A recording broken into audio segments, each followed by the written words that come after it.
I'm Saruti. And I'm Hannah. And welcome to Red-Handed. Kelly Osbourne's third favourite show. If you are listening, Kelly, hello. And welcome to the Red-Handed family. Her brother went to the same school as my brother very shortly. Well, there you go. They used to live in Buckinghamshire for a while, I believe. 6 degrees of connection. I hope that I have no degrees of connection to basically anyone involved in today's story, because almost everyone we're going to talk about today is a dick. Yeah. Absolute trash bag garbage people, honestly. Honestly, and it's not just this week. Sorry, guys. It's a two-parter, so we'll be talking about them for the next 2 weeks. So this sensational case, the case of the wealthy Adelson family, is a story of murder, which involves hundreds and hundreds of hours of FBI wiretapping, a very bad marriage, a Latin Kings gang leader, an owl-loving hitman, double bluffs, triple bluffs, coded calls about potbelly pigs, 4 trials, 4 convictions, another one likely imminent, and a TV repairman, is a case that has been bubbling away on the true crime crock pot for the past decade. It's going to be tender. It's going to fall apart in your hands. This, guys, is an episode that you just need a spoon for. It's a spoon-only Red-Handed. Because yes, it is finally time to serve this up as a double helping of Red-Handed Goes to Florida, Part 1. Our incredibly strange story today starts on the 19th of July, 2014. At around 9 a.m. that day, 41-year-old Florida State University law professor Dan Markel headed out for the morning. He dropped his 2 little boys off at their daycare centre and then he drove to the gym. He worked out for an hour and then he left Premier Fitness in Market Square in Tallahassee at 10:38 a.m.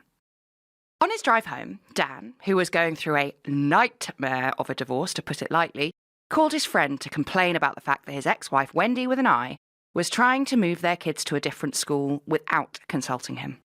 A distracted Dan didn't notice that there was a car tailing him as he opened his garage door and pulled in. He did notice, however, when the car pulled into his driveway behind him. Dan told his friend, "Hold on a second, there's someone here I don't know." This friend who was on the phone then heard 2 loud bangs, and then the call went dead. Meanwhile, Dan's neighbour spotted that his garage door was open. There had been a bunch of burglaries in the area, and the neighbour, just being neighbourly, went to have a look. Much to his horror, though, no one was trying to steal Dan's car. The reality was far worse. 911, what's the address of your emergency case then? Okay, tell me exactly what happened. We heard and looked in, the garage door was up, and I thought the gentleman was backing out, and I went back to my house, but he never backed out, and I came back over, and his driver's side window is shattered, and he's battered and can't answer. He's inside. I don't know if somebody tried to shoot him or if he shot himself or what. I don't know. He didn't send an ambulance in a hurry. An EMT. He's still alive. He's moving. Dan Markel had been shot in the face twice. Once in the forehead and once in his cheek. There was also a wound on his arm where he had clearly tried to protect his head. Unbelievably, though, the emergency dispatcher accidentally deprioritised the call, and an ambulance didn't show up for 19 whole minutes. And when it eventually did, Dan was rushed to Tallahassee Memorial Healthcare. I still do not understand how that happened. 19 minutes. Like, that's genuinely life and death. Like, I mean, he's alive. Dan is alive when his neighbour finds him. And in the 911 call we just heard, he says as much. He tells the operator he is still alive. And there's been no real explanation for how this happened. They just say the deprioritization was down to human error. And, of course, we all make mistakes. But the magnitude of the consequences of your mistake when you are a emergency operator is catastrophic. Yeah. And I'm sure that person feels horrendous, but it is awful.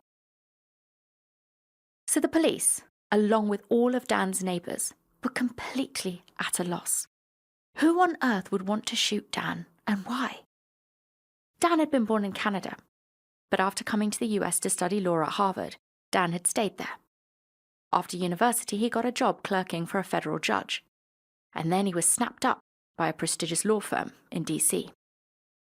But teaching was Dan's real passion. So when FSU offered him a tenure-track professorship, he jumped at the opportunity. The only request he had was could FSU also find a position for his wife, Wendi. This wasn't a problem at all for the university because Wendi Adelson was an easy fit. She had a master's from Cambridge. She was bubbly, personable, confident, and came highly recommended. So FSU offered Wendi a position as directing clinical professor in their law school. She accepted, and the pair moved to Tallahassee to start their new lives. Dan and Wendi had originally met back in 2005, when Dan was in DC and Wendi was in Miami, which is her hometown. They connected on JDate. I just feel like everybody these days, where are they meeting if they're not meeting online? And you just have to get more and more niche with everything that you're doing. Do you remember that dating app that was going around with like people who just like beards? No. I forgot what it was called. But there was one definitely that existed in London for a short amount of time, which was just about people who want to date people with beards. Maybe going niche is the way. I don't know. But they go really niche. They connect on JDate. They hit it off. And despite the distance, within months, Dan and Wendi were extremely serious. This seems to have been classic Dan. He was the kind of guy to jump in both feet first when he wanted something. And he was head over heels for the beautiful, funny, and smart Wendi. The following year, the seemingly perfect couple, 33-year-old Dan and 26-year-old Wendi, both young, attractive, and accomplished, got married in a lavish 200-person wedding in Boca Raton, Florida.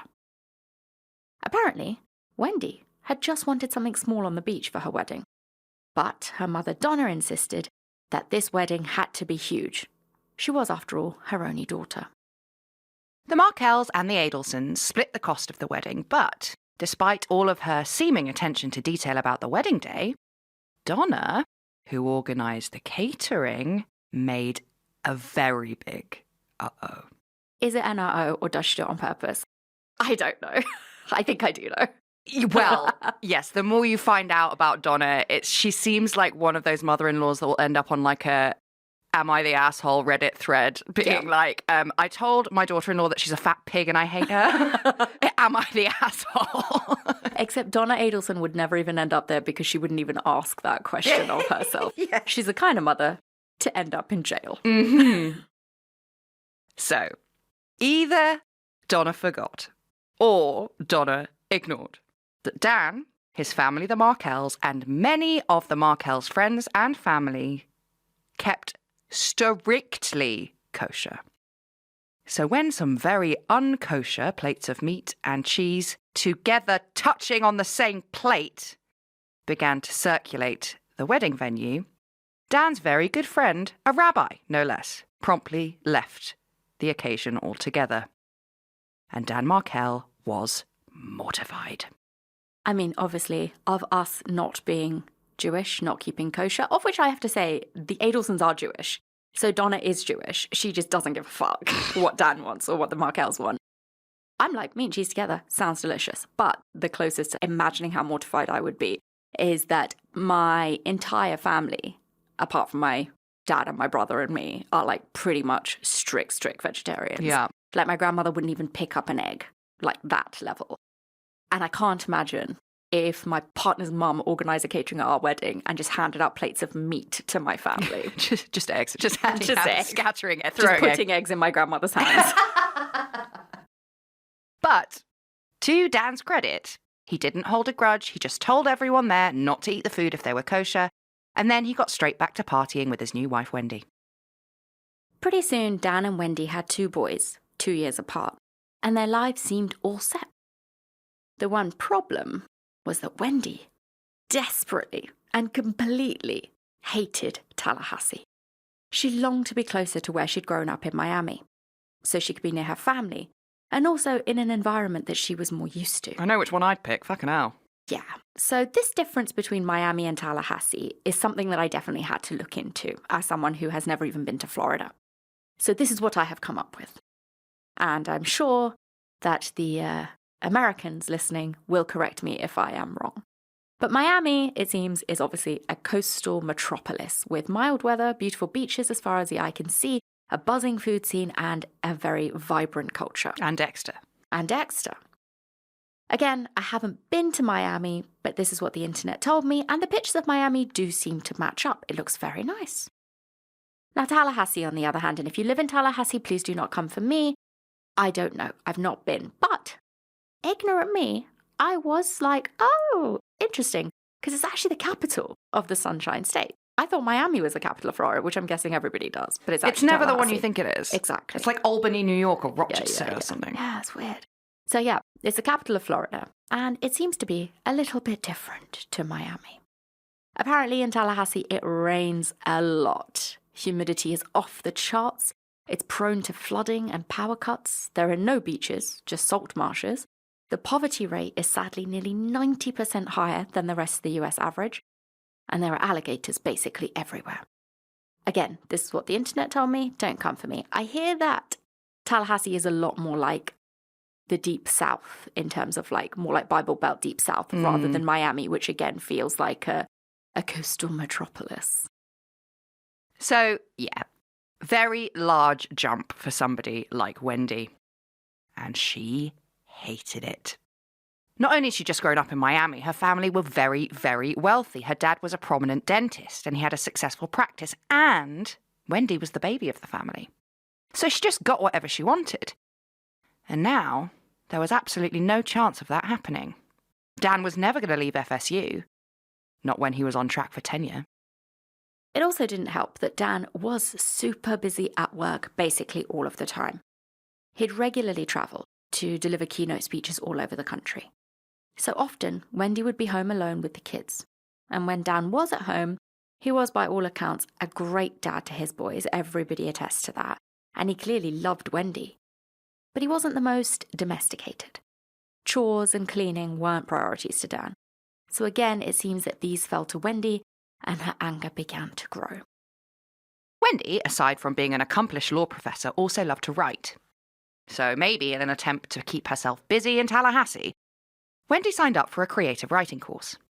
And then in 2011, she published a novel called This Is Our Story, a book about the lives of two young women who become victims of human trafficking. Wendi was actually an expert in trafficking. She'd worked in that space for a few years, presumably educating and not actually trafficking people. Yeah, she's a big-time people trafficker. Yeah, well, because my cousin works on a human trafficking unit, so I always say that, and people are like, what? And I'm like, no, she helps them. She helps them. She's anti-human trafficking. No, so Wendi, in her position at FSU as a professor, as a law professor, her specialization there is in helping victims of human trafficking.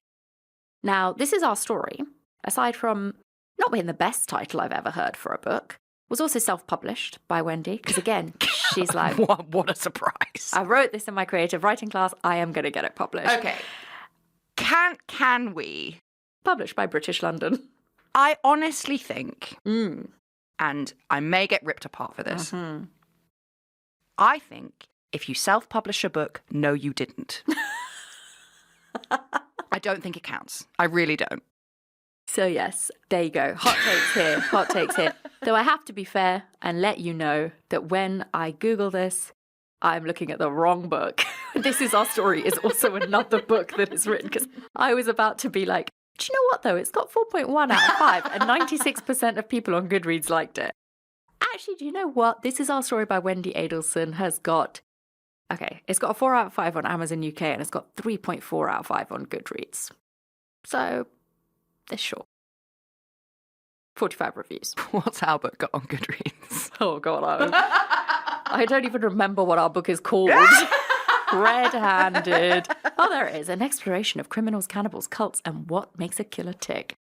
Dun, dun, dun, dun. Now available in Russian, apparently. I got an email about that yesterday. All right. Do you know what? It's got 4.7 from 787 reviews on Amazon. Okay, so we beat Wendi with an eye.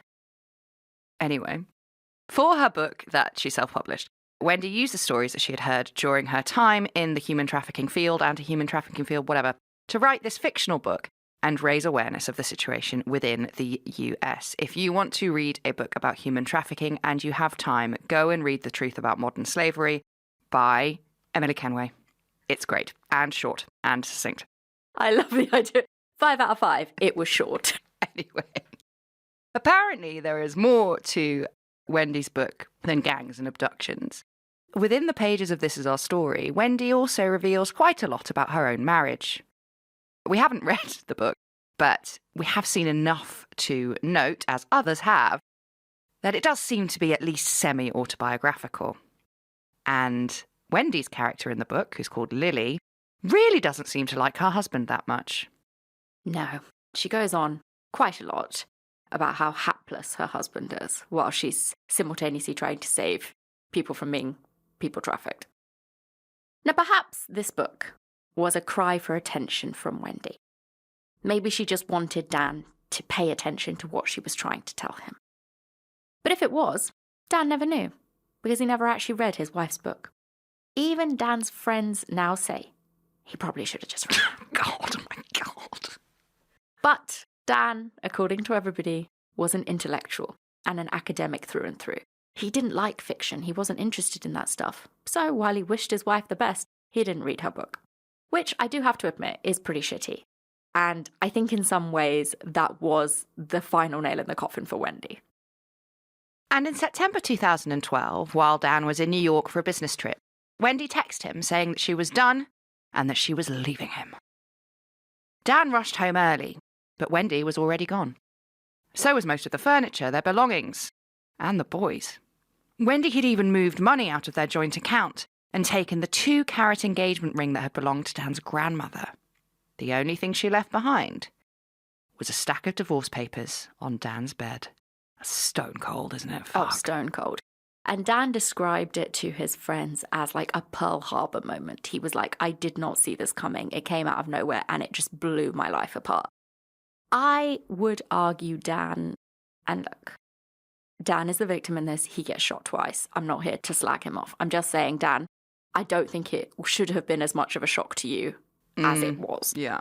I think if Dan had been paying attention to what was going on, he wouldn't have been as shocked at the fact that Wendi left him. And I do also have to say that when you look into this case, a lot of people at this point out Wendi as being like the bad guy. To be honest, I don't really blame her for leaving. It's clear that Dan and Wendi got married way, way, way too soon without getting to know each other first. And Dan was, according to his own friends, and this is a word that is used repeatedly to describe Dan, abrasive. And he could easily come across as condescending. Everybody said he was very passionate, he would be there for you, he was totally loyal. If you were his friend, he would do anything for you, but he was abrasive. And Wendi said that she felt held back in her career by staying in Tallahassee for him, and that the love had dwindled because he didn't view her as an equal. And I think leaving a marriage that she wasn't happy in doesn't make Wendi a bad guy.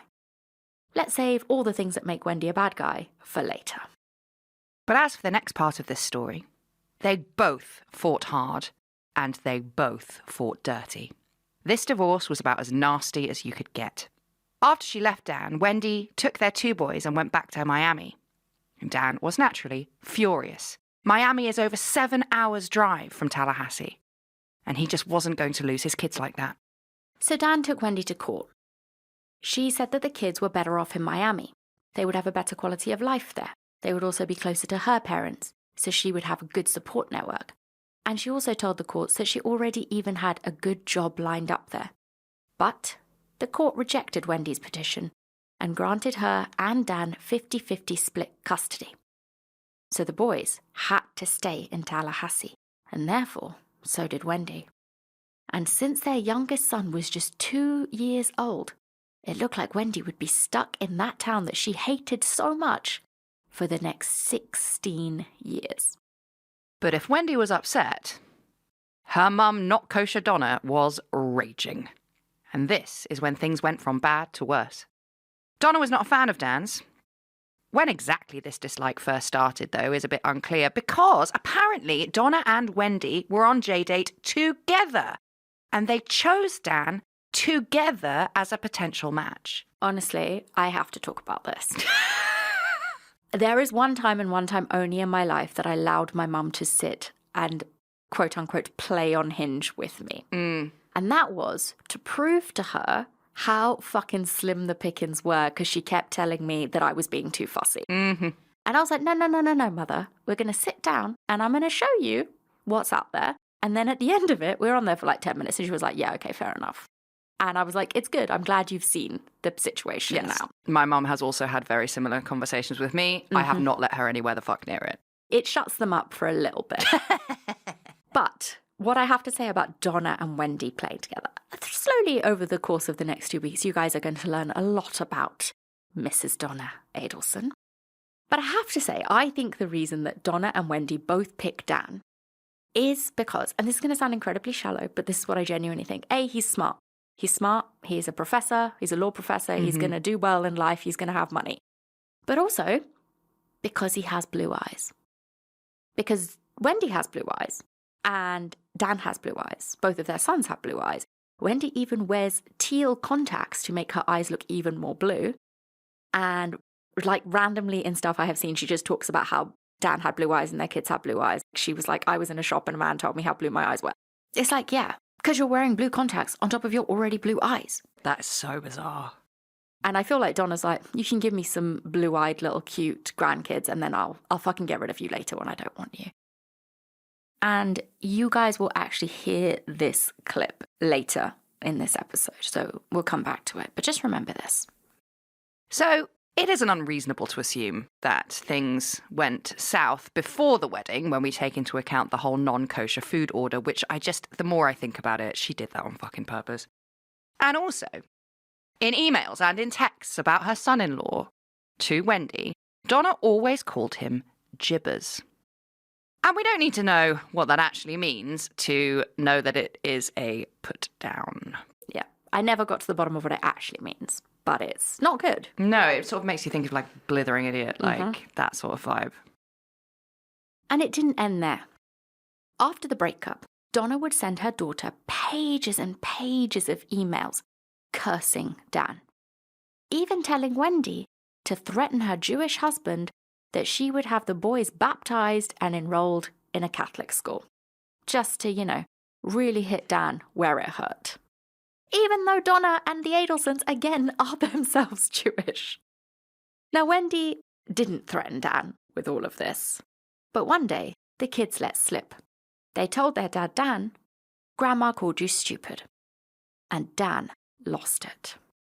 He petitioned the court to only allow Donna's supervised visitation with the boys moving forward, worried that she would alienate them from him. Obviously, this pissed Donna off something rotten, and the date for the court hearing about this issue had been scheduled for the week after Dan was shot. But we are once again jumping ahead. Rewind. Because another really nasty part of this divorce proceeding that we need to talk about is the fact that Dan Markel stopped paying Wendi child support. Now, obviously that doesn't sound great on the surface, but Dan said that his reason for doing this was because they were told to split their financial assets in a certain way when they separated. And according to Dan, Wendi was hiding over $500,000 from the case. He was saying she was hiding that much in financial assets from being recovered as part of the separation process. That is a very, very serious accusation for anybody, but to make an accusation like that against a law professor, someone who is hoping to have a legal career, is a huge deal. And if the court had continued to dig into this as they had started to do, this would have blown a hole in Wendi's entire career. So it is a very, very big deal. And we will come back to this point next week, so keep it in your minds. But for now, sticking with our timeline, about a year following the separation, things seemed to settle down a bit. Both Dan and Wendi tried to move forward with their lives. Wendi, although stuck in Tallahassee, did meet a new guy, Jeff Lacasse, a social science professor at FSU. And Dan got a new girlfriend too, Amy Adler, a law professor at NYU. Dan was happy. Amy was a big deal. And I absolutely do think the fact that Amy Adler is a big deal probably pissed Wendi off even more. It'll piss anyone off. It's always horrible when they get an upgrade. Yeah. Because by all accounts, Wendi was not that into Jeff. And now she's stuck in Tallahassee because of her ex, who's also now super happy with a new woman, who's also super high profile in the same academic legal circles that Wendi moves in. It would be annoying. Yeah. She has your job and she's better than you at it. That is awful. But Now let's get back to where we were at the top of the show. Dan was in hospital, and miraculously he was still alive. But things weren't looking good. So the main question, obviously on everyone's lips, was, who could have done this? Dan was a professor. Could it have been an angry student? It's not the first time that's ever happened. Maybe on his drive home from the gym, Dan had cut someone off, and it was a lethal case of road rage. This is Florida. And police also wondered, since Dan was a prominent character in the legal world, had he helped put someone away who was now out and hell-bent on revenge?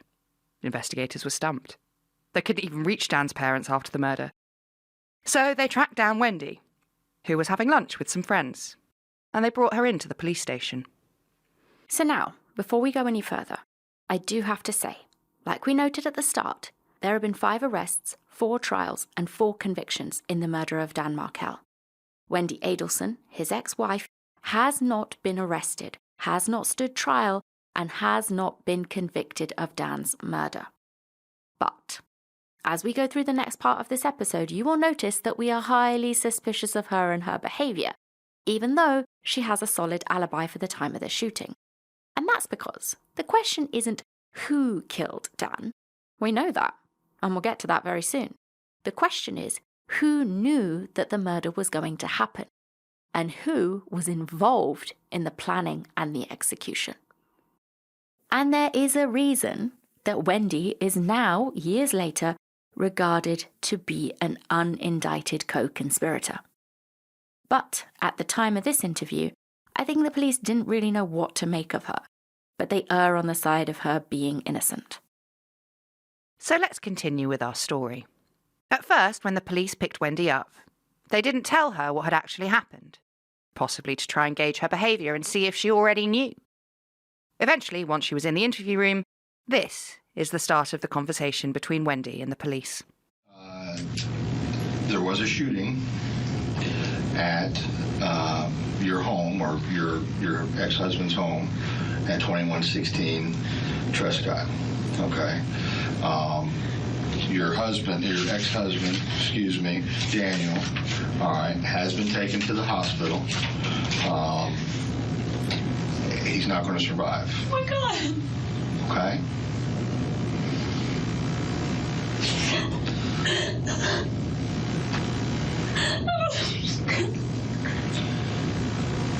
I'm sorry, Mom. I'm about to turn around this party. What happened? Well, before we get into everything, I have to establish where you were and who you were with and so forth. Okay. Okay? And then once we've established all that, I can give you more details. Okay. Do you understand why I wanted you to come here before I discuss this? Oh my God.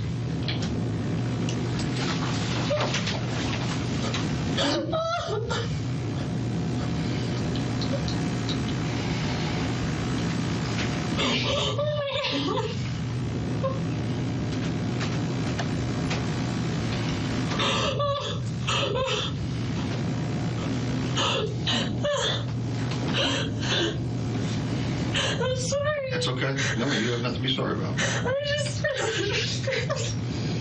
How did this happen?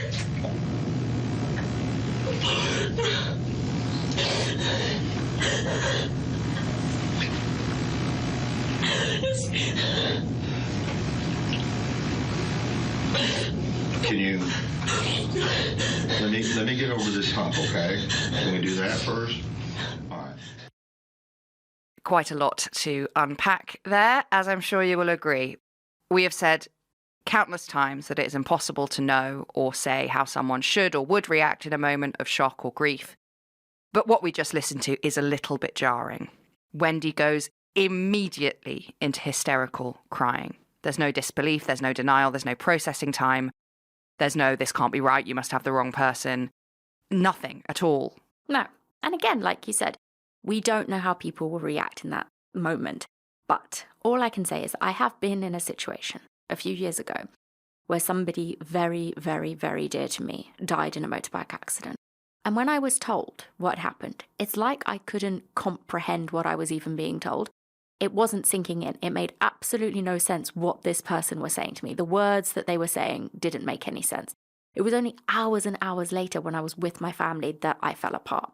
And Wendi here, she just reaches that extreme emotional state very quickly after being told. And it does feel a little bit off. Would you ever ask someone to do something like this? Not in a million years. Okay. Do you think someone would do this for your benefit without asking you? No. What good does it serve? I made my brother, his name's Charlie, the one I'm really close to, he makes a lot of jokes in bad taste, and it was a joke he made. He bought the TV for me this morning that got broken, and I was talking to him about whether it made sense to pay to fix it or whether I should get a new one, and it was always his joke that, like, he knew Danny treated me badly, and it was always his joke. He said, I looked into hiring a hitman, and it was cheaper to get you this TV, so instead I got you this TV. I mean, he would never. He's my big brother, and he's been taking care of me since I was little, but he would never. And I told that to the repair guy this morning. Right. That's okay. I said, he asked me how much it cost, and I said I didn't know because it was a gift, because my brother said it's cheaper than a hitman. It was my divorce present. Okay. Such a horrible thing to say. I'm so sorry. That's okay. Okay, so just to clarify what Wendi is talking about here, the day of Dan's murder, she's at home with a TV repairman who came over to set up a new TV that her brother Charlie, we'll get to him, had bought her.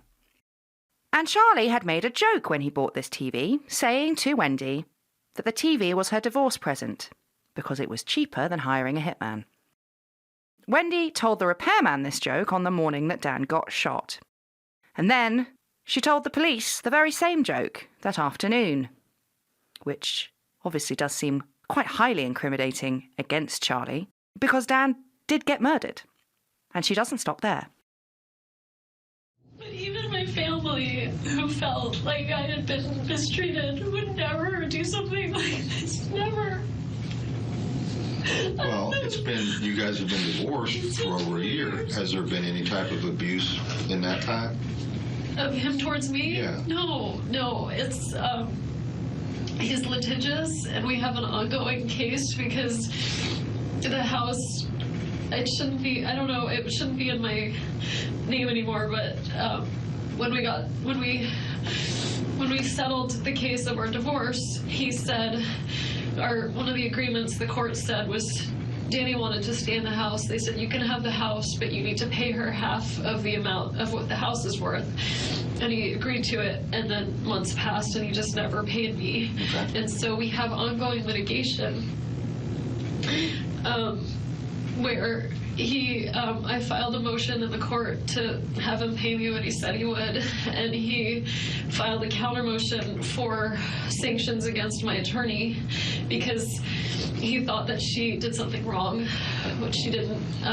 But so, I mean, she withdrew from the case and was going to serve as a witness. I mean, she's not going to lash out at him for it. She's using the legal process to do it. My parents are, very angry towards him. But even when they're around my kids, they would never say a bad word about my kid's father. They're really, really careful about that. They just like him, but they know he's the father of my kids. They would never do that. Right. I don't know who would be angry enough with him. Well, that's what I have to find out. To do something like this. The brother that you're real close to, I have to do a lot of elimination at the same time. The brother that you're really close to, the one that joked about the TV and everything, what'd you say his name was? Charlie. Charlie, and he's in Fort Lauderdale? Yeah. Okay. Tell me what kind of car he has. He has like 5 cars. Tell me all of them. He drives I think one of them is an unmarked police car. Oh, really? He's a bit of a character. Okay. So I don't know what he's driving at the time. Right. But I'll tell you, he's a periodontist, and he has this practice where he works from early in the morning till late at night. So if you ever wanted to find his whereabouts, he's working all day long and until early in the morning till late at night, always driving to a different office and working. Oh, he goes to different offices? Yeah, he works in different offices all over South Florida and does implants for people. And he works really hard all the time. He has a girlfriend, so he's pretty much accounted for all the time. Charlie, is that his first name? Charlie's his first name. Not Charles? I think Charles is his legal name. No one calls him that. What's his last name? Adelson. What's his middle? J-A-Y. Same spelling. Adelson. Yeah. Okay. Oh my god. What? What? Oh my god. What? I can't believe this is happening. Okay. Firstly, Charlie Adelson being called a bit of a character is the biggest understatement in true crime history. But we'll come back to him in detail later, I promise. For now, I'll just say that yes, Charlie was a very successful dentist who worked out of 5 different offices across Miami. But he worked out of 5 different offices because apparently no one could bear working with him for more than 1 day a week. But with regards to Wendi and what she's saying, because that's what we're going to focus on now. When you first listen, it does sound like she's being genuine. She's very open and cooperative. She brings up the hitman joke. She even points to the fact that her own family hated Dan and therefore might have had a motive to have him killed. I think it makes her seem innocent, like she's just thinking out loud, not filtering anything. She's totally lost and just considering every possibility because she's so confused and definitely not hiding anything. But there is so much that comes out later that really points to Wendi and her family having been involved. Spoilers. So why, oh why, does she bring up her family and their motives here? If she is involved, which, like I said, it really fucking looks like, we'll get to that later, why does she do this? Is it self-serving? Does she know that the police might figure out what actually happened and this is just a way to throw the heat off herself? Is it a double bluff? I don't know. It's really confusing. But she doesn't stop with the speculation, because on top of alluding to her family's potential motives, Wendi also pointed the finger of suspicion at her post-divorce ex-boyfriend, Jeff Lacasse. Yeah, so he and I would spend time together on the nights or the days I didn't have the boys, and then when I had the boys, he never stayed over, but he would sometimes join us for dinner and play with the kids and then go home. And things actually were great, and I was very happy. And then we went to Gainesville together. He's a social work professor at FSU, and he was teaching a class at Gainesville, and so I didn't have the boys that weekend. I went with him to work on some writing, and we had a great weekend until Saturday night. We went out to dinner, we came home, and he just, was convinced that I'd been cheating on him for months and, had kept track of it and was just absolutely convinced that I was cheating on him. And I kept telling him I wasn't, and he just was, I felt not very trusting of me, and it just made me feel really uncomfortable. And after that happened, I wasn't sure that I wanted to be with him anymore.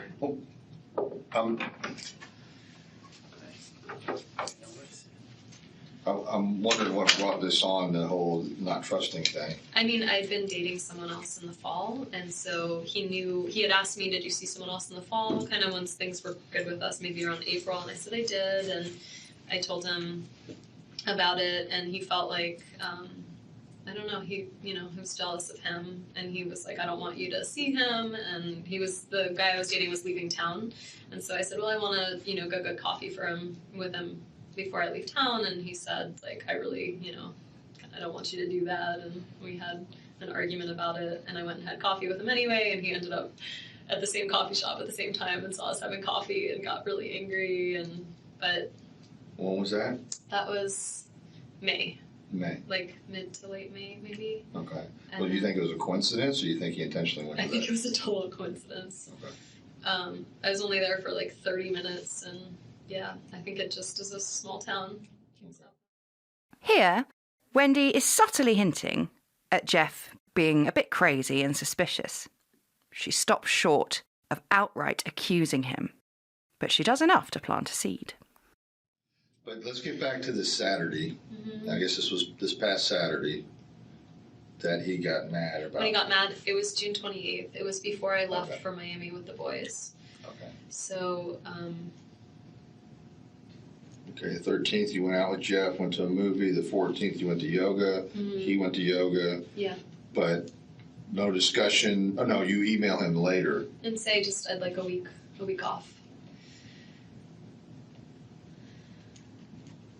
And I'm sure, I mean, I don't know, like, you can find it in my phone. It'll be in my email track of what I sent. And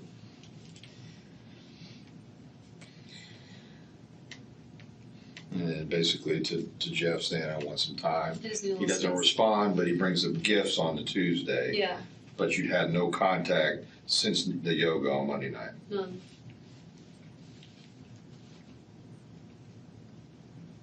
Okay.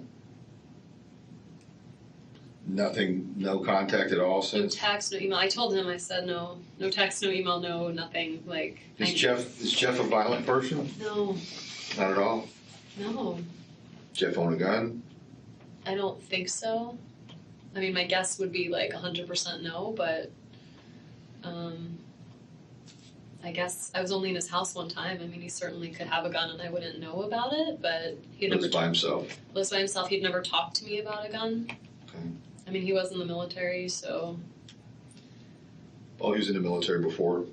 yeah, he grew up in California. His dad was in the Air Force, and then he was in the Air Force and ended up in Eglin Air Force Base, and he started going to community college and took classes and was really bright and ended up doing a PhD here at FSU and then taught in Arizona and then just got... Okay, so we've really trimmed this interview down. If you want to listen to the whole thing and like waste a million years of your life, you can definitely do so on YouTube. I've done it. It's painful. But what you need to know here is that Wendi goes on and on and on, and she gives the police so much information about Jeff. And again, Wendi here is just subtly making Jeff sound a bit mad. She's not overdoing it, but it's building up to that. But first, the police try to establish a timeline. And Wendi, I have to say, comes across overly precise about that day. She's so exact. I need to go back. I need a timeline here. What time did you wake up this morning? A little before 8. I know that because the repairman was supposed to be here between 8 and 12, and I didn't set an alarm, so I woke up like, oh God, I need to put some clothes on and get ready. Okay. What? At 8 o'clock. He called, or like my mom called. I could see what time the calls came in, but let's see, starting this morning. Yeah, my mom called at 8:09, and then the repair guy called at 8:08, and then my mom called at 8:09, trying to. So then the repair guy called, and I don't remember exactly what time he got there, but like between 8 and 9, probably closer to 9. Okay. What time did he leave? Around 10. He could probably tell you, like he'll have a record of what time he called in to figure out whether to repair it or write a new one. Okay. So he'll have a record of his calls too. Okay. Before 10 a.m. A little before 10 a.m. he left. Okay. And then you went back to working on papers and so forth? Yeah, I'm looking in like... Skipping ahead, she says that she left home to go to a liquor store before going to lunch with one of her friends. When you went to the liquor store, did you already know what you're going to get, or you had to... Yeah, I had the name of... I don't know bourbon, but I was supposed to go to this party tonight. It's like a stock the bar party, and so I asked my friend what do they like, and she wrote down the name of the type of bourbon. So I went in the store to get Bulleit bourbon. And so I asked the guy in the store, like, where's your bourbon? And so he showed it to me, and I found it. And Okay, so you just went, he pointed out where the bourbon was, yeah. and you go there and you just grab the brand that's familiar by the name? Yeah, that's what they said they wanted. So. Okay, so you didn't discuss with the clerk was this good, was No. this bad? The only thing I said I discussed is I walked over and he was like, "Can I see your ID?" And I was like, why are you laughing? I could be 18. And I was like, and so I was like, I love to be asked how old I am. I'm like, I'm old as dirt. Here you go. And so I handed it to him and he's like, "You're not old." Okay. So anyway, we had like a little banter and he was like, "Your eyes are so blue." And I was like, "Thank you." And then Lol. Wendi is just all over the place during this interview, going from hysterically crying to making jokes and doing her weird eye color flex. But let's keep going. And now, at the end of the interview, Wendi lands her final blows on Dan's new girlfriend, Amy, Amy's ex-husband, and of course, her ex-boyfriend, Jeff. I feel like either Amy's ex-husband did this or somebody did this on my behalf. Some crazy deranged person thought that this was a good way to support me. And that's why I feel responsible. Unless it was something to do with Amy, and then I don't feel responsible. But then I'm still responsible because I'm the one who left Danny. If I didn't leave him, he would never be with Amy.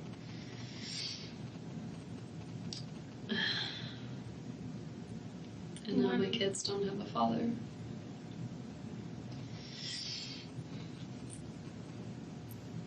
I can see why you'd have that logic of that blaming, but and it's going to take some time, but that's not the way to think.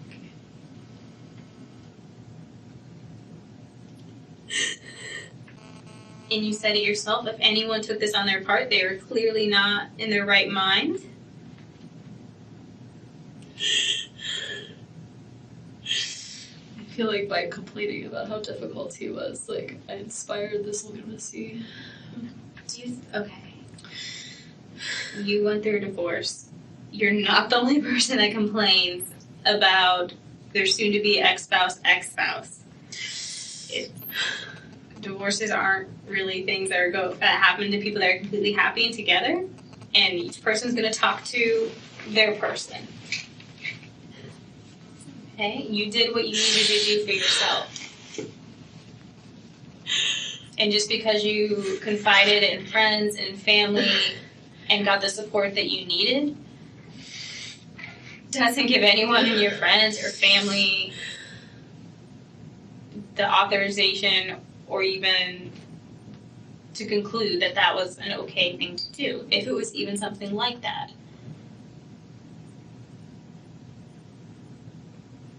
And you don't stay with someone for forever just in case something might happen. I do this, like, what if it's Jeff? Like, then I did this by asking for some time away from him. I made him crazy. But you haven't said anything that would indicate that you would think Jeff had anything against. I mean, he didn't like Danny because Danny hurt me, you know? Right. But what would make you think he'd go to this extreme? Nothing. Nothing So- would make me think that. He's a therapist. He's a social worker. Yeah. So. He felt for me. He was sad for me when I was sad. She's good. She's so good. Just casual, gentle misdirection here and there, the push, the pull, the sprinkling of tears, the "it's all my fault, whoever did this, I'm to blame, oh, I feel so guilty." And it works. Because the cops at this point eat it up. It's this whole, I'm just a victim, oh my God, what if Jeff did this because I needed some time away from him and that made him crazy because he loves me so much and it pushed him over the edge and blah, blah, blah, blah. But Jeff happened to have a stone-cold alibi. And he had receipts. But don't you worry, we will come back to Jeff's police interview later on. For now, you can see that Wendi is pointing the finger at everyone. And on one hand, you could say she's trying to help. She really, really wants this solved, so she's trying to think of any possibility, anyone who could have done this, anyone who had a motive. But it also, again, really feels like she's just trying to get the investigators to look everywhere else except at her.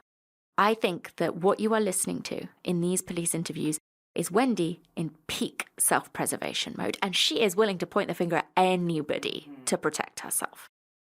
Now, another interesting thing that comes up during this interview is that Wendi also admits that after the murder, she tried to drive past Trescott Drive, which is the road where Dan lived. Yeah, I was there Sir, I didn't leave this morning. I didn't leave until noon. Okay. Oh my God. And I tried to drive up Trescott, and I saw that it was blocked. It was blocked at some point. I'm not sure what time it was blocked. And I just thought, oh, there's maybe some trees down or something. Cause sometimes Oh, you're saying as you drove down which one of the side roads? when I'm going to a friend's party tonight, and it's a oh my God, what am I even talking about? Okay. So I went to drive from my place up Trescott to get to ABC Liquor, and it was blocked, so I just turned around. I was on the phone at the time. I wasn't paying a lot of attention. Right. Okay, you went down which road you said? I went down Trescott. Okay. I saw a police car there, and I just thought it was blocked, so I just turned around and drove to, I went down the rest of Centerville, went up Benton across, went to ABC Liquors, bought the bourbon. I'm a little confused. You're up on Centerville Road. What's your purpose of driving down Trescott? It's usually the shortcut to get to Monroe. To get to Monroe? I usually take it as a cut through to get to Thomasville or Monroe. Okay, all right, so you... I don't know why I said Monroe. I was thinking Mosaic, Monroe, Thomasville. Okay, so when you come down into town on Centerville... I almost always cut through Trescott. And just drive by your old house? Well, I do it as a way of, like, coming to terms with the divorce. But, yeah, sometimes I drive there. If I'm too sad, I drive around. Okay. If the kids aren't home, and I know they're not home, I feel better about driving by the house. But, yeah, it's shorter, and I just usually drive by. It's shorter than going all the way down to Benton? All the way down Centerville and around Benton. It's just Right. a shortcut I always took. Okay, so you turned around and went back to Centerville, I take it? Yeah. Down to Benton, and went to the liquor store down there on Thomasville? Yeah. The one at Benton Road? ABC Liquors, it's at, Benton. Mm-hmm. As you can hear there, the police officer is challenging Wendy because this is not the way she needed to drive to run errands that day. And she's asked about this repeatedly. Here she says she tried driving down Trescott because the kids had been there or something. It's not really clear. But later on, she says that she just liked to drive that way because it was the way she knew. She's not very good at navigating and she liked to use roads that she felt comfortable with. Okay, Olivia Rodrigo, what? That makes no sense. Of course it doesn't, and that's why the police officer is repeatedly asking her to clarify. But that day, Wendy saw that the road was blocked off by crime scene tape and police cars were everywhere. But that didn't alarm her, apparently. No, so she says, I tried to drive down Trescott Drive, even though that's not the way I needed to go to ABC Liquor. It's completely blocked off by the time she gets there, but apparently that sets off no alarm bells for her whatsoever. It makes no sense. Especially when you consider that her kids had spent the previous night on that road. And she didn't call Dan to ask what had happened. And in the police car, from where Wendy had been having lunch with her friends all the way to the police station, which is a 20-minute drive, according to the officers, Wendy never once asked what was going on. I'm sorry. Come on. You're having lunch with your friends. The police come and say you need to come with us to the station and you do not ask them for 20 minutes. Why? How? Especially after you just drove past your old fucking road where your children spent the night before and your ex-husband lives and there was police swarming everywhere. You got no questions about that, Wendy? Not one? Okay, sure. And also, she's a law professor. I know. It's unbelievable. Apparently, if we are to believe Wendy, she only found out about the shooting of her soon-to-be ex-husband in the interrogation room. However, once Wendy did start talking, she was very open with the police. She sat with them for hours, answering all of their questions, and she gives them her fingerprints and her DNA and lets them take photos and even repeatedly says that she understands why they have to treat her like a suspect. It's very much a sort of don't worry, I'm on your side, I know why you have to do this, you're just doing your job, look how transparent and nice I am. Team Wendy. Oh my God, it's so manipulative. She's like, I totally get why I'm a suspect. But of course, anything you need. At one point, the police are like, Wendy, can we take your laptop? And she's like, oh yeah, yes, of course you can take it. It has got my work stuff on it though. And they're like, oh, do you want to take something off this for work? And she's like, oh, but to be honest, I guess I'm not really going to be going to work. And anyway, this is so much more important. So yes, of course, just take it. I'm like, shut up, Wendy. Shut the fuck up. I was trying so hard to be balanced about this whole thing, but It's really hard with Wendi Adelson. So yeah, I think it's very, very obvious to see that Wendi is playing the I'm no threat, I'm on your side card. And again, sure, maybe she is just genuinely trying to be helpful because she wants this case solved. But if I hadn't done it, if I hadn't shot my husband in the head, and I was questioned by police for almost 5 hours, because that's how long this goes on for. Yeah, O.J. Simpson, If I Did It, by Saruti Butler. Exactly. I wouldn't be so concerned with how I was coming across. I'd be furious after the first, say, hour that they were wasting their time talking to me when they should be out there looking for the killer. And I would also be furious that I was being kept from my children, because she's in there for 5 hours on the day that her children's father has been shot in the head. But she's very happy to sit there, go through everything, even adding, and I have listened to this 5-hour police interview twice. I wanted to claw the skin from my face off. But in this, she even sits there adding in hours and hours of totally unnecessary, boring, mundane information about her life. Stuff that the police aren't even asking her, because she thinks it makes her come across really, like, personable and affable and, like, friendly and haha. She even's, like, kind of, like, flirtatious. And I'm like, are you serious, Wendi? I don't get it. She gives an absolutely mind-numbing amount of detail about totally irrelevant things, and she constantly makes these weird little jokes and little comments and little asides with the interviewer, all to get them to be on her side. And I have to admit that it works. Yeah. There's hyperventilating as well, which if you watch the whole interview, like Saru did, good luck.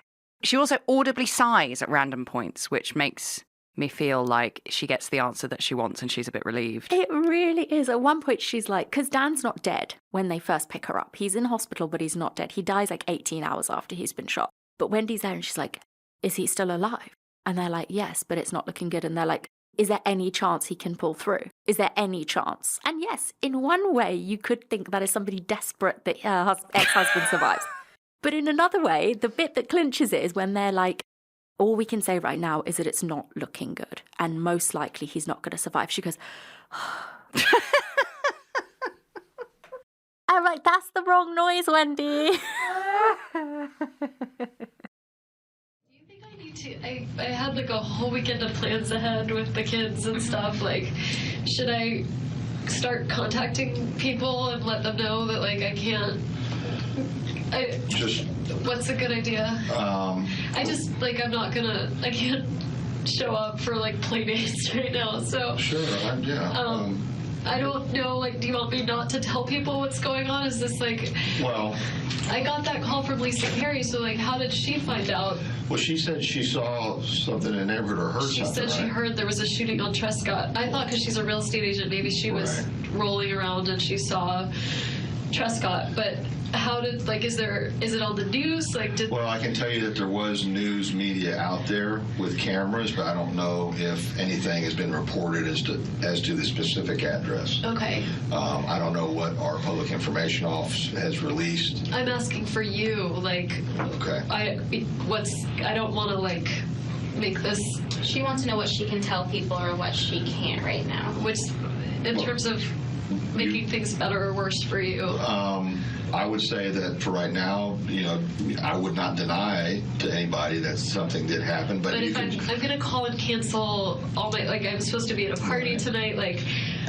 Okay, I can't. Basically, I can't go. There's been an incident. So I can just tell people I'm just not going to be able to be there. I'll talk to you later, and that's it. Okay.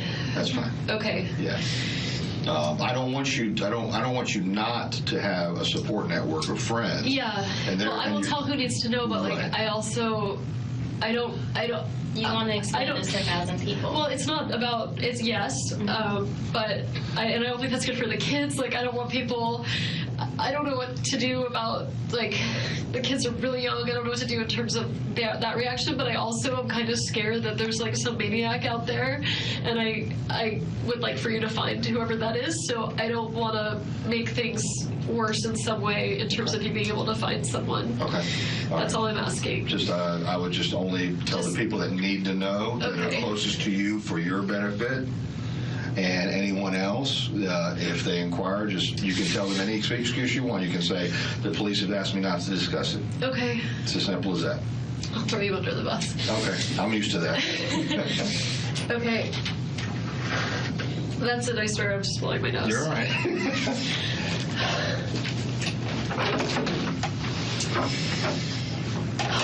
Sarah, your job is very hard. It is. You have a very nice personality for it. Very calming. Well, thank you for saying that. That's kind of how I sell myself sometimes on doing this. It's really hard. So it does seem reasonably obvious that Wendi is trying to disarm her interviewers by coming across as confused and naive and not wanting to hurt the investigation. And then we've got the personal fave. Your job is very hard. Her ex-husband, the father of her children, has just been shot twice in the face. But her focus seems to be being liked of the people interrogating her. Yeah. When she turns to the victim liaison officer and is like, your job is very hard. I'm like, your ex-husband is dead. Why are you telling this woman who's being paid to sit there that her job is very hard? It's so mind-boggling. Now, I also feel like the question that Wendi asks about weekend plans that you just heard is to check almost, I think, how long the police are going to keep her there. Yeah. And you can tell that Wendi realised it was weird to ask about the plans. So she so obviously, in real time, twists it to be like, oh, but what can I tell people? That's what I mean. What can I tell people? And I'm just like, oh my God, Wendi, I really can't help but feeling like it's her checking, do I need to worry? Are they going to say, I wouldn't worry about your weekend plans, love, because you're not going anywhere? Or will they say what they do say, which is just basically do what you want? But the whole thing of her being like, I just don't want to say anything to jeopardize the investigation. So what should I do with my weekend plans? And I really think she's testing the water to see what they're going to say. And then the next day, Dan Markel died in hospital. So now we've got a murder investigation. And the police were up to their eyeballs in potential suspects following their chat with finger-pointing Wendi. So they start scouring through CCTV and find Dan leaving the gym the morning that he died. Investigators spot on the footage a car following Dan out of the car park. As they trace Dan's journey that day, there it is. On bus footage and on shop cameras. The same car. Again and again, trailing right behind Dan the whole morning. And then that car was seen driving away from the murder scene at the exact time after Dan was killed. This car was a silver pine Prius. It's an odd shade of car, pale, silvery green, not something that you would see every day. And that was very helpful to investigators because, frustratingly, from every angle of CCTV they had, the car's license plate was unreadable. Now, this was a real stumbling block for detectives. And after this, a year passed with no new leads and no new information. It looked like whoever had done this might just get away with it. But on the 1-year anniversary of Dan's murder, the police re-released the image of the car, and the reward money was upped to $100,000. And I really don't know why it took them this long to make this realization. Because it was at this point that detectives also noticed that the car did have some standout features, other than being a weird silvery green colour. It had a black passenger side mirror, while the other side mirror was the same colour as the car, as you'd expect. So this black one was clearly some sort of repair job. The car also had a sun-pass transponder, which I had to look up, but it basically looks like a smallish white box that you stick to the front of your car to automatically pay for tolls. But apparently, there aren't really that many tolls around Tallahassee, so it's not a common thing to see on Tallahassee cars. It's much more a South or Central Florida thing. So, police spread the search statewide and found that there was one car that matched the silver-green Prius with the shit side mirror description that had indeed had its sun-pass scanned at a toll on its way to Tallahassee. And that car had come from Miami, which, as we already know, is 400 miles and 7 and a bit hours away. Investigators were able to track this car to a rental agency in Miami, and the paperwork showed that a man named Luis Rivera had hired it. And there was another name on the car hire contract, someone called Sigfrido Garcia, and in the contract it was noted that he was Rivera's brother. But in reality, they were childhood friends. But regardless, from the contract, the police had both of these men's phone numbers, and investigators used their cell site data to show that these two men had travelled from Miami to Tallahassee and that they were in the vicinity of Trescott Drive on the day that Dan Markel was killed. 34-year-old Garcia, aka Tuto, was a low-level felon. He'd had a few arrests for fishing without a license and possession of cocaine. But 33-year-old Luis Rivera, aka King Tato, was a top dog player within the Miami Beach chapter of the notorious Latin Kings. Though King Tato does just sound like a royal Mr. Potato Head. Well, yeah, it sounds like the mascot of some crisps. So the police finally knew who had been in that silver green car on the day that Dan had died. But the case was still as confusing as ever. What link was there between a Miami gangbanger and a law professor in Tallahassee? Why would these two men drive over 7 hours to kill Dan Markel? It was clear to detectives that at this point, the only thing that made any sense was that this was a hired hit. By the time the police identified Garcia and Rivera as the shooters, over a year after the killing, Rivera was already in federal prison on a separate racketeering charge. When questioned by the police, he initially denied everything, until they presented him with a rather inconvenient picture of him and Garcia in that green Prius. So Rivera started to spill the dirty beans pretty quickly. He told investigators that a year before the murder, Garcia had approached him and said that they needed to go to Tallahassee for a job. Rivera assumed that it was a robbery, and so he agreed. But once they got to Tallahassee, Garcia told them that they were actually there to kill this man, Dan Markel. And Rivera claimed that he wasn't interested. He says that he told Garcia that the money being offered wasn't worth it. So they did actually turn back and just head home. But a year later, Garcia called Rivera again and said that the hit was back on. And according to Rivera, Garcia told him that, quote, "Some woman needs her kids back, so we have to go and kill this man."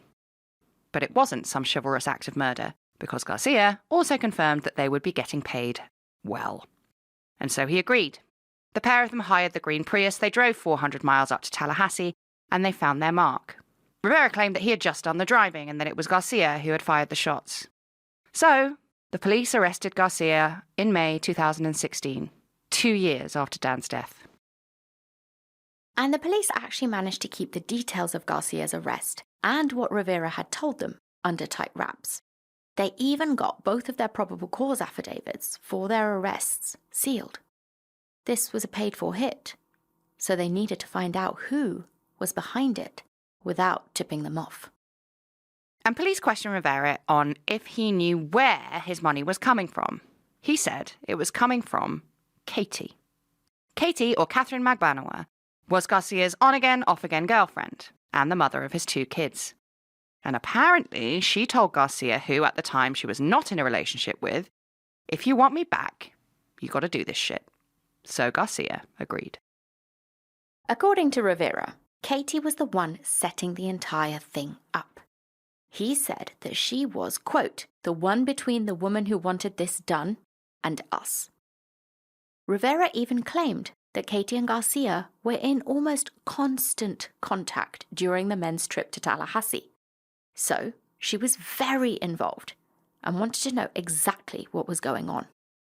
Apparently, during their journey from Miami to Tallahassee, to murder a man, Rivera had spotted an owl that he thought looked cool. He snapped a picture of it and posted it on Instagram. Katie saw this picture and went absolutely fucking mental, asking Garcia, is he stupid? Which, this is just the fucking stupidest part of this whole story. Because Rivera asked them, what, so you two can be on the phone texting and chatting the entire time on your very trackable mobile phones, but I can't share my hashtag #owlsitting crisscross applesauce pictures. Rivera is stupid, but he does make a good point, I think. So after Owlgate chat, when the police pushed Rivera on who was paying Katie the money for the murder, he told them that dentist she's fucking. Dun, dun, dun. So, who was this dentist? Could it be Charlie Adelson, Wendy's brother. Yes, because it turned out Katie and Charlie had been dating. And guess where Katie had been getting regular checks from? The Adelson Institute, the successful dental practice that Charlie, Wendy's brother, had bought off their dad, Harvey. But there was no paperwork anywhere at this business linking Katie to actually working there, so the police decided to pay the surgery a little visit. And this is the call that the office manager made to Charlie. Hey, what's going on? If you're asking for records for Katie. For what? That she works here. I wouldn't, They asked, did she work there? I was like, yeah, she works there, but I don't know what you want. So remember we sent there. Erica. Yes. Do me a favor. I'm not there right now, Uh-huh. and I'm in surgery, Uh-huh. but it's not my office. It's my dad's office, Uh-huh. so I can't give anything out. Right. So, I don't have access to it. I don't know where anything is. I would not speak to anybody. Mm-hmm. Listen, you can talk to whoever you want. I shouldn't say don't talk to anybody. It's not my office. The office was sold back to my dad, actually, a long time ago. So tell them that you're talking to the wrong Dr. Adelson. It's not your office. You can't give that record. They said within 20 days of the Florida statute, provide above cause with grieving. Are they there now, or are they standing? They're there, but I'm in the back. I'm in the back. They're just waiting for me to come back. Oh, and they want records? Yes. Do me a favor. I'm going to call you from a landline on your cell phone, okay? Okay. All right, bye. That is the fucking dodgiest call I've ever heard in my life. One of the things investigators look for in cases like this is consciousness of guilt. And this call sure sounds like Charlie Adelson has something to be guilty about. Especially when you consider that Katie Magbanua had made a multitude of small cash deposits amounting to over $44,000 in the months after Dan's murder. And then Katie started getting monthly checks from the Adelson Institute, totaling to another $13,000. And guess who had been signing off those payments? Donna Adelson, Charlie and Wendy's mum. On top of this, Katie also got herself a boob job from a top-rated and very expensive plastic surgeon in Coral Gables. This boob job cost almost $7,000, but Katie only paid for half of it. The other half was paid for by Charlie Adelson, who by this point, remember, she was no longer in a relationship with. So why exactly is he paying for her new fake boobs? Meanwhile, Garcia and Rivera, prior to his racketeering arrest that is, were also splashing the mysterious cash on things like motorbikes. It all looked pretty fishy to the police. And that was before the FBI got involved and put a tap on Katie and Charlie. But to find out more about the Adelsons, just how messed up the entire family dynamic there was, what exactly Charlie had been up to, and how Katie and her fake boobs fitted into all of this, you'll have to join us next week for the concluding part of this incredibly bizarre story. Yeah, so we'll see you then. Bring your fake boobs.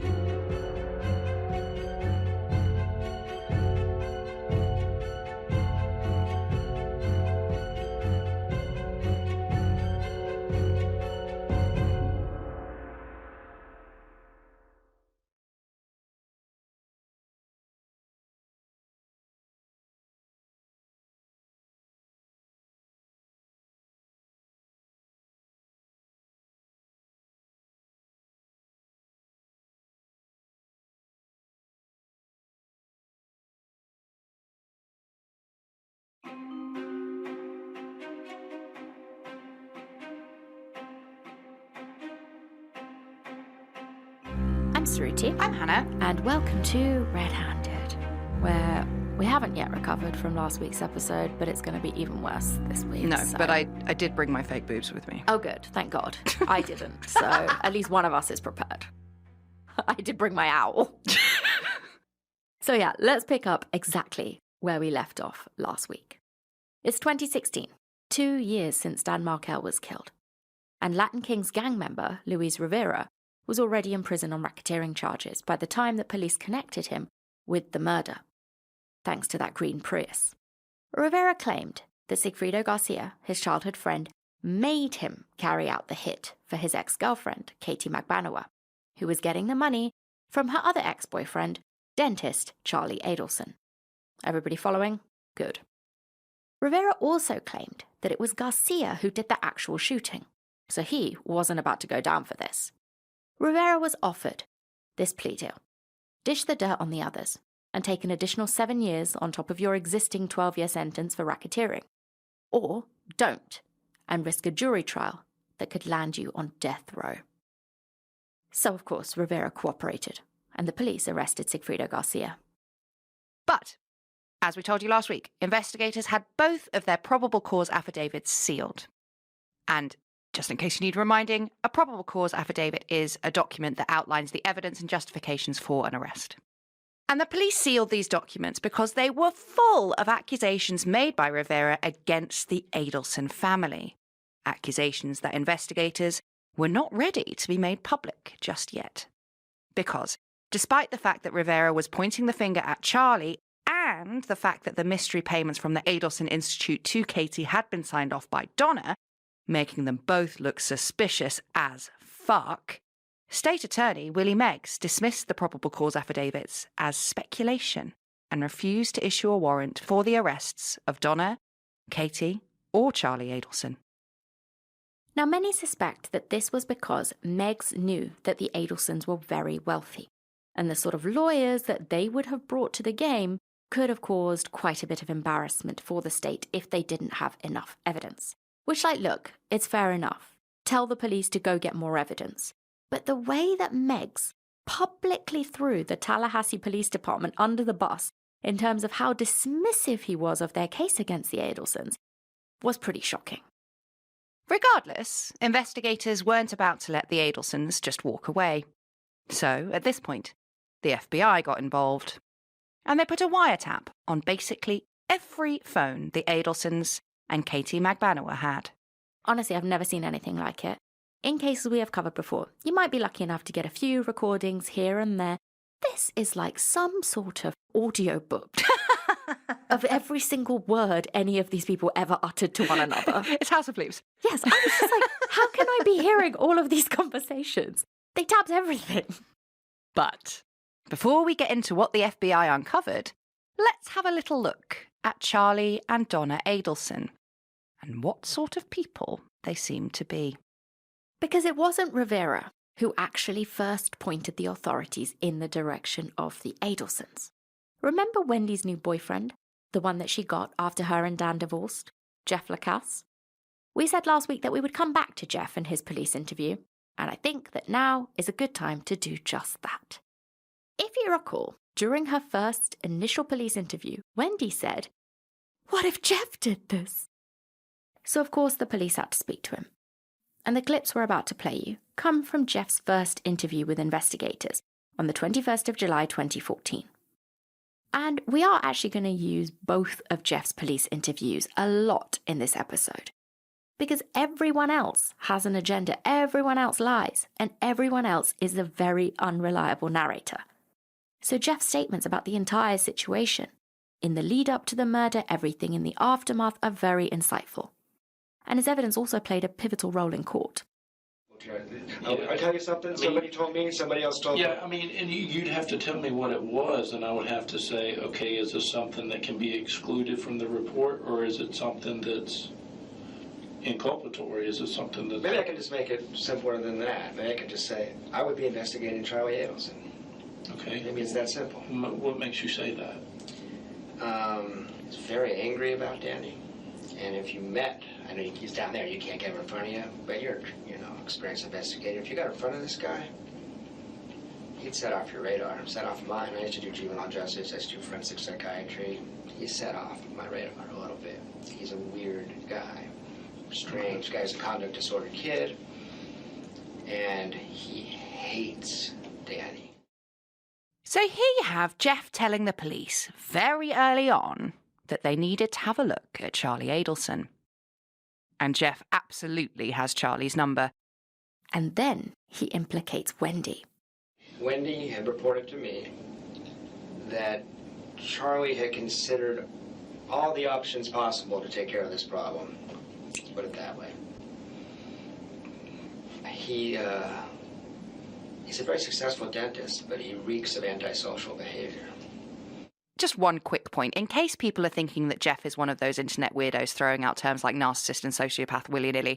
Jeff actually has specializations in forensic psychology, social work, clinical social work, and mental health and psychiatric medication, so I think he is fairly well placed to make those kinds of assessments. What did she say to you specifically? Something like Charlie looked into how much it would cost to have someone killed.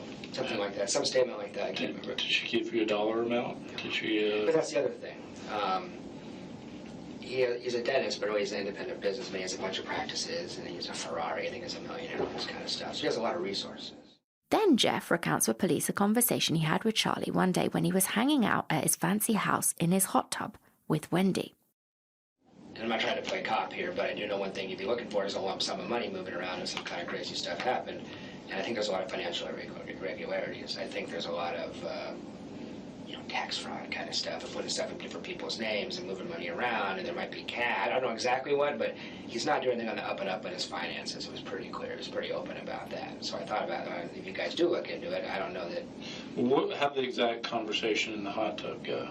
He was just talking about, I put that in Dad's name, I put that in Mom's name, and it was just clear that... Hiding resources. Yeah.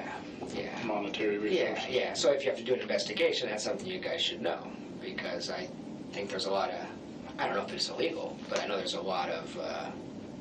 he plays the system, And this bit of information from Jeff is super important. Remember, Dan had accused Wendi of hiding assets. Now, this could well actually have been Charlie's money that he had maybe put in Wendi's name to hide it and avoid tax. So it would, if discovered, have totally fucked Wendi, because it would have wrecked her legal career if she was caught lying like that.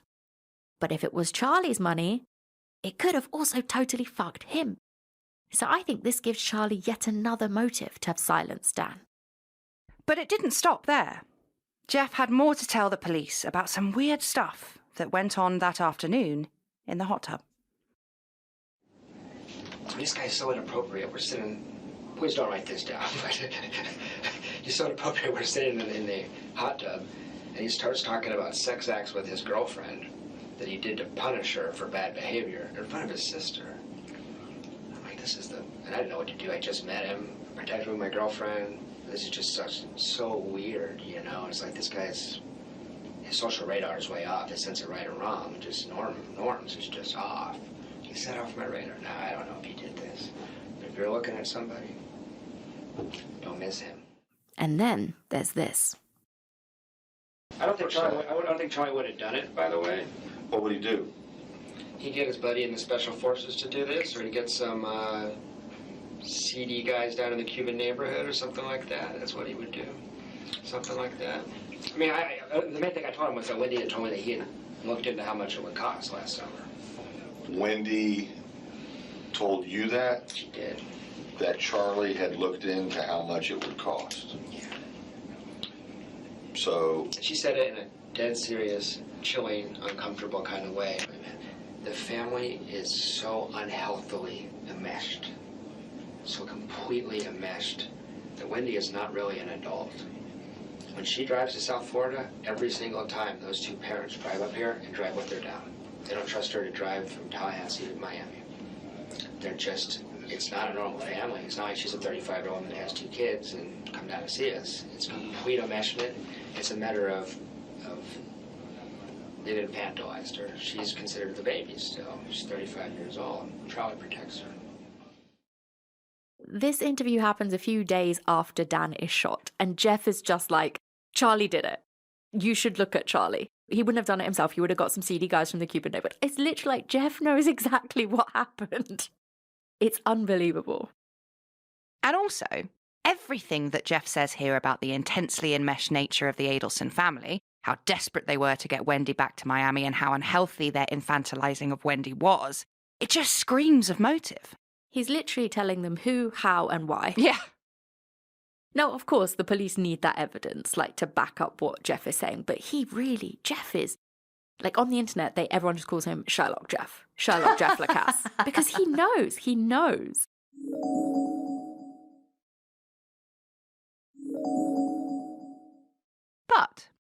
Investigators quite clearly did not take Jeff seriously at the time.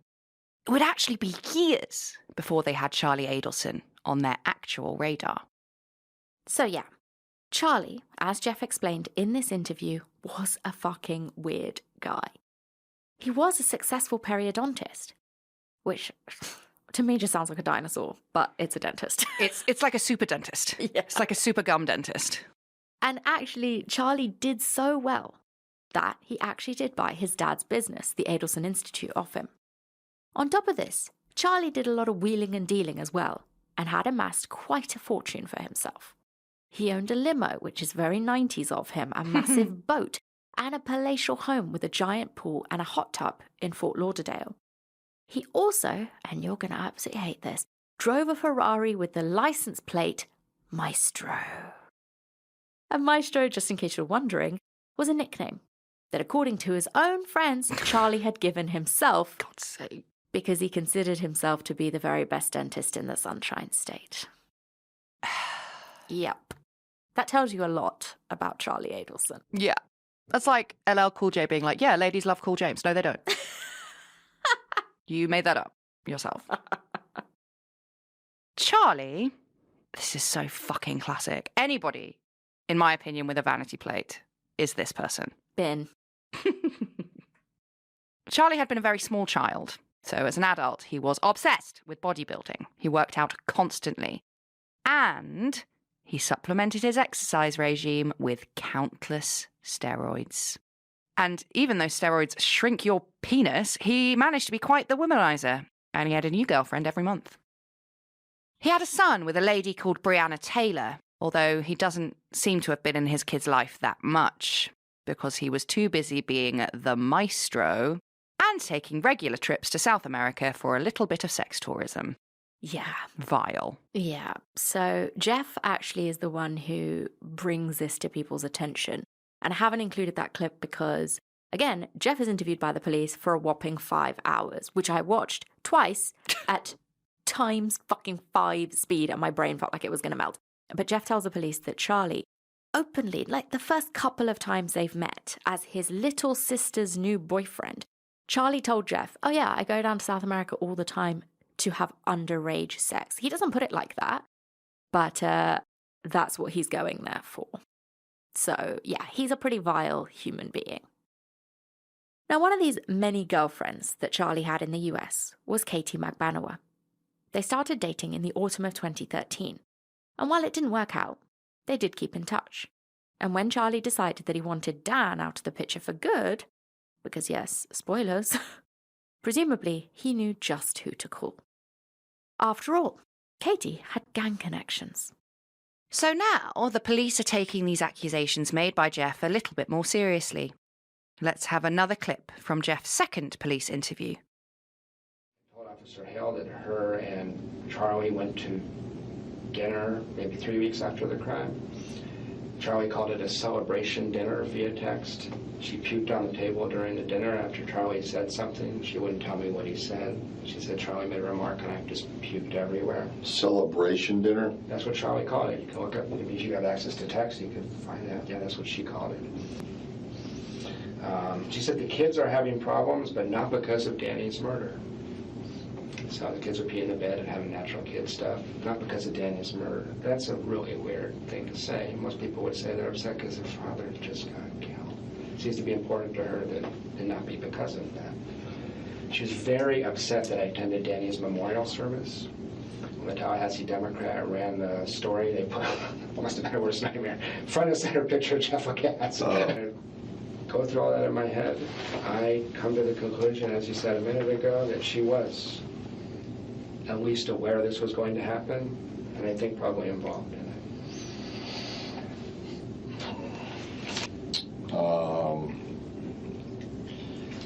She made, well, first of all, does she still have the same phone number?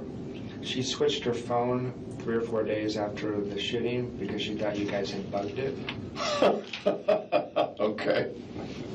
All right, do you have the new number? I don't. I think she has the same number. She has a different phone. She just wants Oh, different handset? It's silly because they want to. You don't need to put a bug on a phone physically. Right. I mean, it's funny.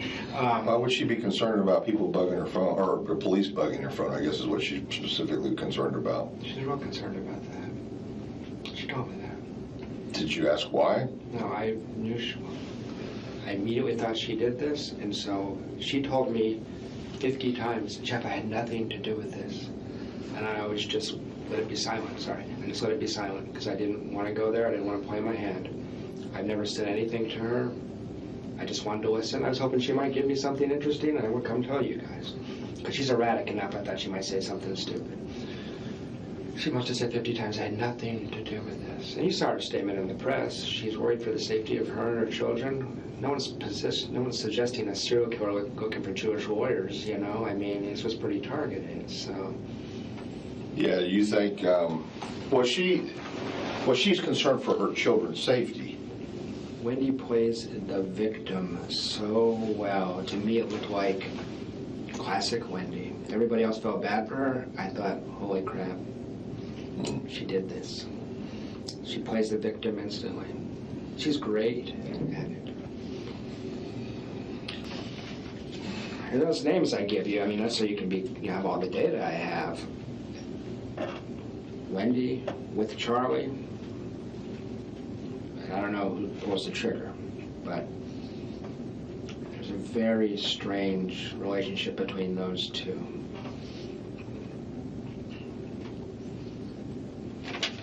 Yeah. I acknowledge this might all sound real crazy to you, Mr. Gary. I'm not, no. So I'm very interested in this. Yeah. I want to make sure that I understand it completely and thoroughly. Yeah.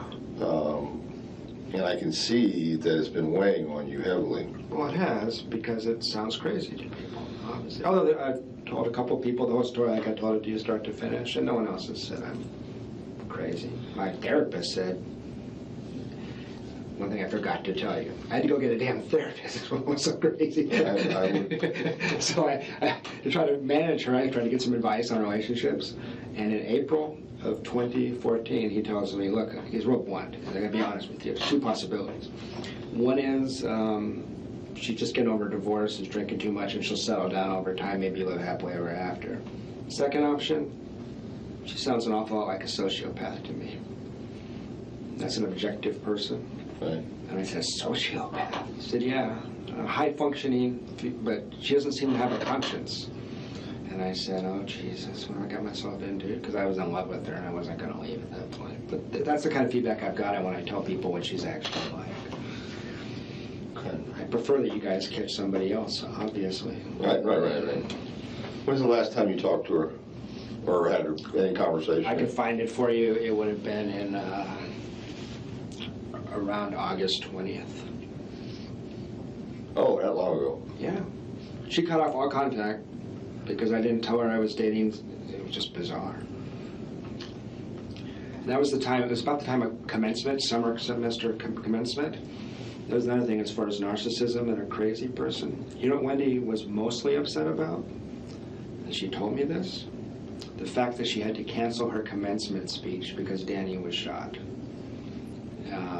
Her attorney said it's a bad idea to get yourself in front of the media like that. Inside Edition will show up. You can't do it. She was devastated.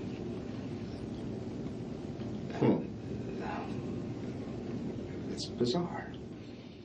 So yes, here I think there's even more information that really makes Wendi look like she was involved in Dan's murder. We will come back to Wendi. I promise. I know I keep saying it. We will. Because, honestly, she is by far the most complicated character in this story, and one of the most interesting. But for now, let's go back to Jeff's 2015 interview.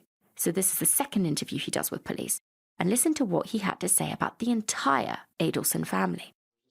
Some sick dynamics where Wendi at one point told me when Dad was extremely violent, and I thought, well, this makes sense why you're so gun-shy and, hair trigger. And then later I said, with your history of family violence, she said, I never said that. So there was a lot of inconsistencies in line, but I don't think Charlie's been up here. If you were, with your experience and instincts, you were to talk to Charlie, I assure you, There's something off about that guy. What about this FBI thing? I heard through the grapevine that the FBI talked to Rob up in New York. That's what Wendi told you? No, I think that's what Jane McPherson told me. Okay. So, and I try not to believe everything I hear because misinformation's everywhere. You know? Well, if Jane McPherson heard it, she most likely got it from Wendi. Yeah, well, that's true. That's true. But he's like an outside, he's not really a part of the core family. They don't have a relationship, basically. Okay. And the impression is he's a guy who wants nothing to do with his family. There's something that happened in that house and he wants nothing to do with it. Okay. And I just think there's, that's the other theory, which will sound super crazy, but the people that have visited the house in Miami, they said to me, does anyone consider maybe the whole family's in on this? I mean, this is I said, people don't do that. I said, well, you go in that house, it's real strange in there. It's real secretive. It's real weird. Have you met her parents? I have. Is there anything that you can tell me about them? Everyone in that family suffers from a severe lack of empathy for other people. Okay. She learned that somewhere. Pillars of the community. You get on his website. I mean, years ago I went on it. He was polite to me, but Dad's polite, Mom's kind of rude, actually. I know that Father has been speculated about. They hate Danny in a way. I have a life. I've been through a divorce. I get life. I've never seen this kind of obsession. Like, their hobby is hating Danny. It was, like, really strange. I mean, and I fell into this because Wendi could convince you of it, and maybe she convinced the parents. But they were going to put a... You said you looked at some emails, but not others. At one point, Wendi was going to get a restraining order against Danny, which in retrospect is bizarre because he was a good dad. And you heard it, Jeff is very clear. He says, look at the entire whole family, every single one of them. Jeff is like a savant. He's like Mystic Jeff. He knows exactly what's happened. And in this incident that Jeff mentions, the one that drove the eldest Adelson son Rob away, let's have a little look at it, because it is actually very enlightening when it comes to Donna Adelson's character. So Rob, the Adelson's eldest child, is a doctor. He now lives with his wife and kids in Albany, New York. And for years, Rob has had nothing to do with his family, living almost completely estranged from them, all thanks to his mum, Donna. Because when Rob was in medical school, he met and fell in love with another student, Haritha Chapali. But Donna was not happy. Haritha is an Indian American, and Donna told Rob, if you continue this relationship, we will disown you. So, Rob and Haritha break up. They get back together, and then they break up, over and over again. And then finally, Rob caves to family pressure and marries a quote-unquote nice Jewish girl. But almost immediately, Rob regrets his decision. And you can listen to him talk in detail about this on Season 3 of the podcast Over My Dead Body. He feels awful, but he knows that this isn't right for him. So, the pair of them get their marriage annulled just a few weeks after the wedding. And Rob begs Haritha to take him back. And after this, he pretty much cuts all contact off with his family, and like we said, he and Haritha are now happily married, living far away from the Adelsons all the way up in New York. And I think that gives us a pretty clear insight into just how controlling Donna was. So while I do think that Charlie was probably the one who ordered the hit, I think Donna was absolutely instrumental in the whole situation. For example, there was always a consistent pattern of calls. The chain of phone conversations always went, Donna calls Charlie, calls Katie, calls Garcia, who calls Rivera, and then back again. I really feel like this points to Donna as the real mastermind, and Charlie was maybe more of the enforcer. Now, many have speculated that Charlie was acting the big man, very much, watch me take care of my baby sister and get her and the kids back to my parents, which is what everyone wants. I'll fix this for us, and then everyone will know that I'm the alpha in the family. Like, I do feel like that's very much Charlie Adelson's vibe. So, the police really thought that they could shake something loose from the Adelsons. But then, in June 2016, the state was forced to unseal the probable cause affidavits for both Luis Rivera and Sigfrido Garcia. These documents named Charlie and Donna Adelson as co-conspirators, and immediately the Adelsons began to close ranks. Yeah, because they desperately try to keep these PCAs under wraps so that the Adelsons think, oh yeah, they got the two guys that did it, but they're not onto us yet, which I don't even know why you would be that stupid, because obviously the minute they do that, they're going to turn on you. But I think Charlie Adelson thinks, because I've gone through Katie Magbanua, they don't actually know who I am, they can't point the finger back at me, and they haven't arrested Katie, so maybe I'm fine. But a newspaper basically forces the state to unseal the PCAs, which then tells the Adelsons that they are very much on the police's radar. Straight away, Wendi Adelson had her son's last names changed from Markel to Adelson, and then she completely cut off the Markel family's visitation. And there was nothing that Dan's parents, who up until then had been seeing the boys 4 or 5 times a year, could do about it. And they wouldn't see their grandsons for the next 6 years. But despite the fact that their cover was now blown, the police kept going.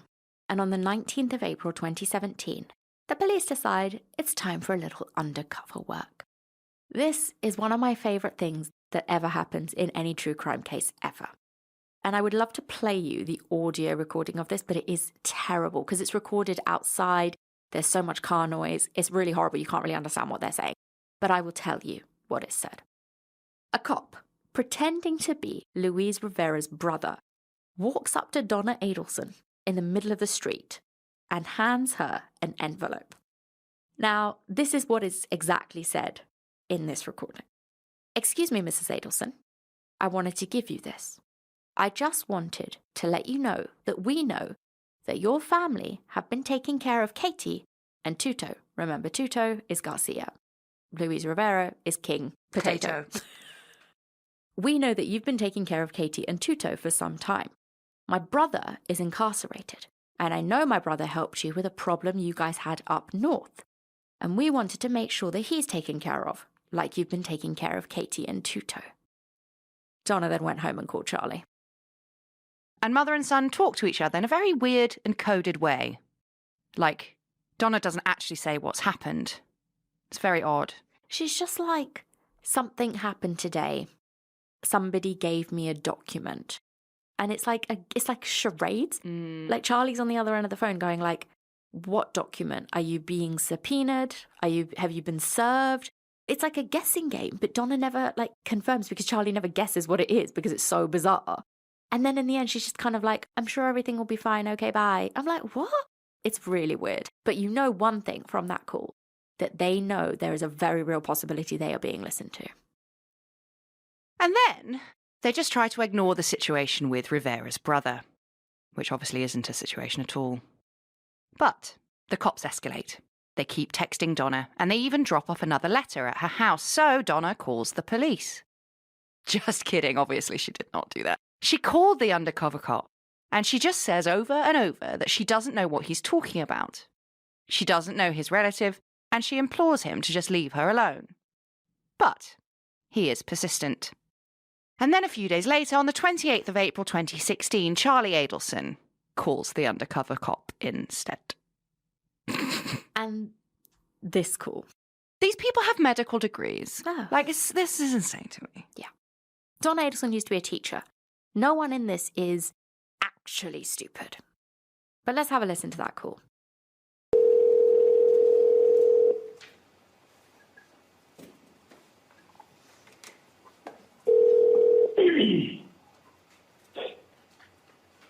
Hello? Hola, diga.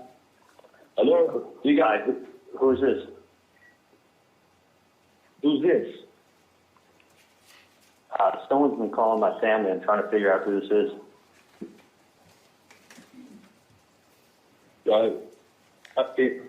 In reference to what, man? Someone by the name of Sammy called. Yeah, that's me, man. All right, what's going on? Well, what's going on is my brother Tato. Okay, my brother Tato has not been taken care of. His family's not been taken care of. I talked to a dentist. Well, why are you calling me? Who are you? I gave the number to a lady. I don't know Tato. You don't know Tato? I'm sure you know Katie and Tuto. They've been taken care of since the family problem been taken care of up north. I don't know who you are. You don't? Well, this isn't going away, my friend. Because let me tell you something. I was at Broward with Tato, and he told me the whole story. He told me nobody was taking care of him. Nobody was taking care of his family. The family was taking care of Katie and Tuto, and nothing's been taken care of with Tato. So we know what's going on. And Tato needs to be taken care of. Do the right thing. The lady already has the paperwork. She knows what I'm talking about. We know Katie. We know Tuto. We know they've been taken care of. All right, let me look at No more f***ing around, man. No more f***ing around. This ain't going away. You guys need to do the right thing for Tato. That's my brother, man. That's my brother, and he needs to be taken care of. His family needs to be taken care of, just like Katie and Tuto have been taken care of. I've never met these people, but let me call you back, okay? That's bullshit, man. You know exactly what I'm talking about. You know this lady. I don't know your relationship with this lady, but we know what the f*** is going on. This ain't going away. Take care of Tato just like you take care of Katie and Tuto, man. Let me call you back. Oh my God. This call to me is proof, if you need proof, that Charlie Adelson is playing the big man, right? He's like, Mum, I'll handle this. Give me that guy's number. And he's like, someone's been calling my family and I'm trying to figure out who it is. Shut the fuck up, Charlie. He's such a twat. I cannot stand him. And also what he's saying in this call makes no sense. Let me look into things. Let me call you back. What innocent person would say that to someone who is extorting them? Why would you say that? If you were innocent, you would call the police and let them handle this man who is clearly threatening you if you really have no idea what they're talking about. But none of the Adelsons, during the entire time that this undercover cop, Luis Herrera's fake brother, is threatening them, ever call the police. Instead, there is a surge of phone activity between Donna, Charlie, and Katie. And we are not going to play all of those calls for you here. But it is pretty clear that Charlie, who thinks he is so smart, is speaking in code the entire time. He talks about pot-bellied pigs and bonsai trees, things that make absolutely no sense given the context. And at one point, Katie even yells, on a phone call that is being recorded, I don't care about all of this code shit. Well, you should, Katie. Shut the fuck up. You can just... Charlie is the kind of guy who's just like, Katie, we talked about this. My name is Black Hawk Down. It's Maestro. Maestro. No, they'll be on to me. So eventually, Charlie tells Katie that enough of these phone conversations. They need to meet and discuss this very serious issue of the fact that they are being threatened. So the two of them arrange to have a chat at a Mexican restaurant called Dolce Vita in a strip mall near Katie's work. But little do they know that the FBI were following. And again, the audio from this recording is really bad quality. So we'll just talk you through the conversation that the two of them had. Charlie tells Katie about the note. He tells her to pay the guy off, saying, call him, tell him, I got a call from some friends saying that you mentioned my name. I don't know what this is about, but I'll pay you. As charity. What the fuck? Charlie Adelson explains that if it is the police trying to set anyone up, then they won't actually meet you, let alone take the money. It's the like, you have to tell me if you're a policeman. He thinks he knows everything. He thinks he is so smart and he can outwit the whole system. He's like, listen, Katie, you call him and tell him this. If they're the cops, they won't even meet you. He thinks he's in a fucking 80s detective show.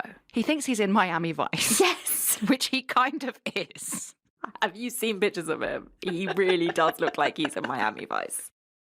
He goes on to say stuff like, If it's not the police and it is real, then at least they will know. And they better kill Rivera's fake brother because he's going to be a big problem. And then Charlie finishes off with, if you can't do it, i.e. kill this person, I'll have someone else do it. He's so cash. Or just kill all of our problems. But we'll kill our way out of this situation. And he also told Katie that he wasn't worried about being arrested. But if he thought police had any evidence on him or his family, quote, we would have already gone to the airport. And go the fuck away, my friend. You ain't going anywhere. Again, this is all being recorded.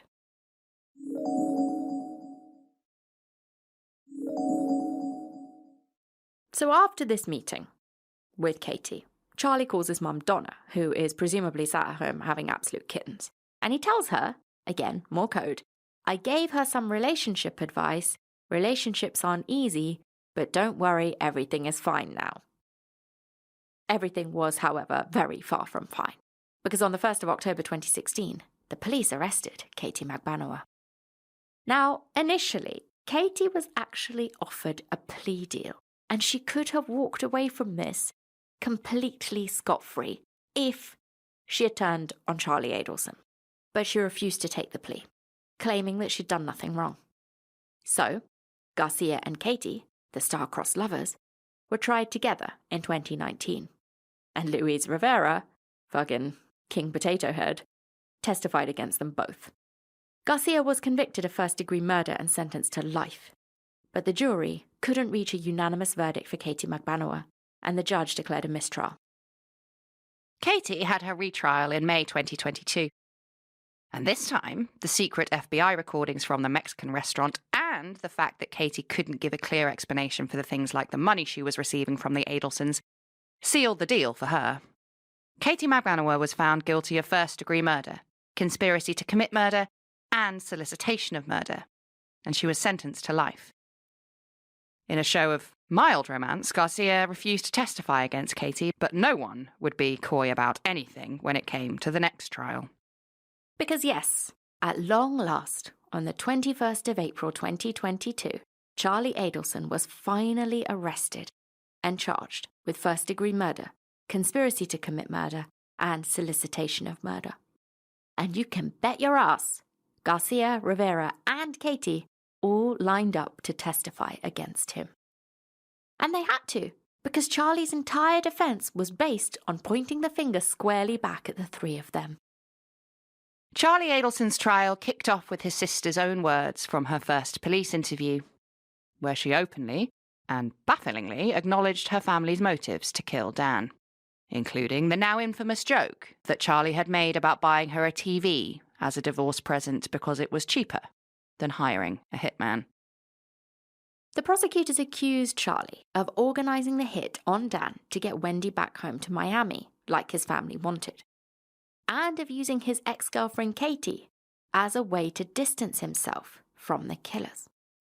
And the pattern of calls that circulated between Charlie, Donna, Katie and Garcia seemed to match this. There was also evidence that Katie had actually gone over to Charlie's house on the night of the killing. And then miraculously, the next day she had the cash to pay Garcia and Rivera. There was also ample evidence of Katie having been paid by the Adelsons, yet there was no evidence that she had ever worked for them. In which case, why was she being paid? On one of their many phone calls after Rivera and Garcia were arrested, Charlie even offers Katie his boat. He's literally like, I've got a big boat. Do you want the boat? I can just give you the boat. I can hand it over to you tomorrow. And she's like, I can have your boat? It's so ridiculous. God. So, yes, reasonably obvious that he is trying to keep her quiet because he thought that the net was closing in. Now, Charlie's defence for all of this had a very different story to tell. They claimed that Charlie was a victim of extortion. It gets better. And of course, Charlie, the Maestro Adelson, took the stand. And prepare yourself, because this is something. Charlie claimed at trial that in the spring of 2014, Katie Magbanua had heard him making the fucking hitman joke. He said it was stupid, the stupidest joke he ever made. But he made it again and again and again for years. And he claimed that he had, quote, spoken too freely about his family's issues to Katie, including telling her that the Adelsons had offered Dan $1 million to let Wendi move back to Miami. And this was actually true. The family had offered Dan this, and Dan had told them where to get off, because he quite literally would rather be a good dad to his kids than have $1 million. And when Katie found out about this, according to Charlie, she had been shocked by how much money he had. Then, according to Charlie, after Dan was killed, Katie came to his house crying and saying, "This is all my fault. I spoke in too much detail about your family problem. Like your sister's ex-husband and the $1 million you offered him to some friends of mine. And it was one of my friends who killed Dan Markel, but now he wants 1/3 of the $1 million. Why 1/3 of the $1 million? Why 1/3? They thought that he was going to give Dan $1 million. Why would you kill him? And they'd be like, I'll just have 1/3. I'll just have 333,033. Why? It doesn't make any sense, and this makes even less sense. Apparently, Katie refused to tell Charlie who this friend actually was. So he says that's the reason I was giving the money to her, because she refused. So I just gave the money to her and she was paying her friend. What? Now, Charlie claimed at trial that he refused to pay the money at first, saying, I won't be a part of this. It really sounds like you're trying to extort me, Katie. But Katie explained, I'm not trying to extort you, but if you don't pay in 48 hours, he's going to kill you. According to Charlie, he told Katie, we should just go to the police. But again, Katie told him, if you go to the police, they will kill you. You just have to pay them. However, Charlie now told Katie that he didn't have 1/3 of $1 million after all. He only had $138,000 in cash. And a boat. And a boat. And a boob job. But so desperate to protect his family and himself, Charlie said he gave this money to Katie, and the two of them came up with a payment plan for the rest. Yeah, big size.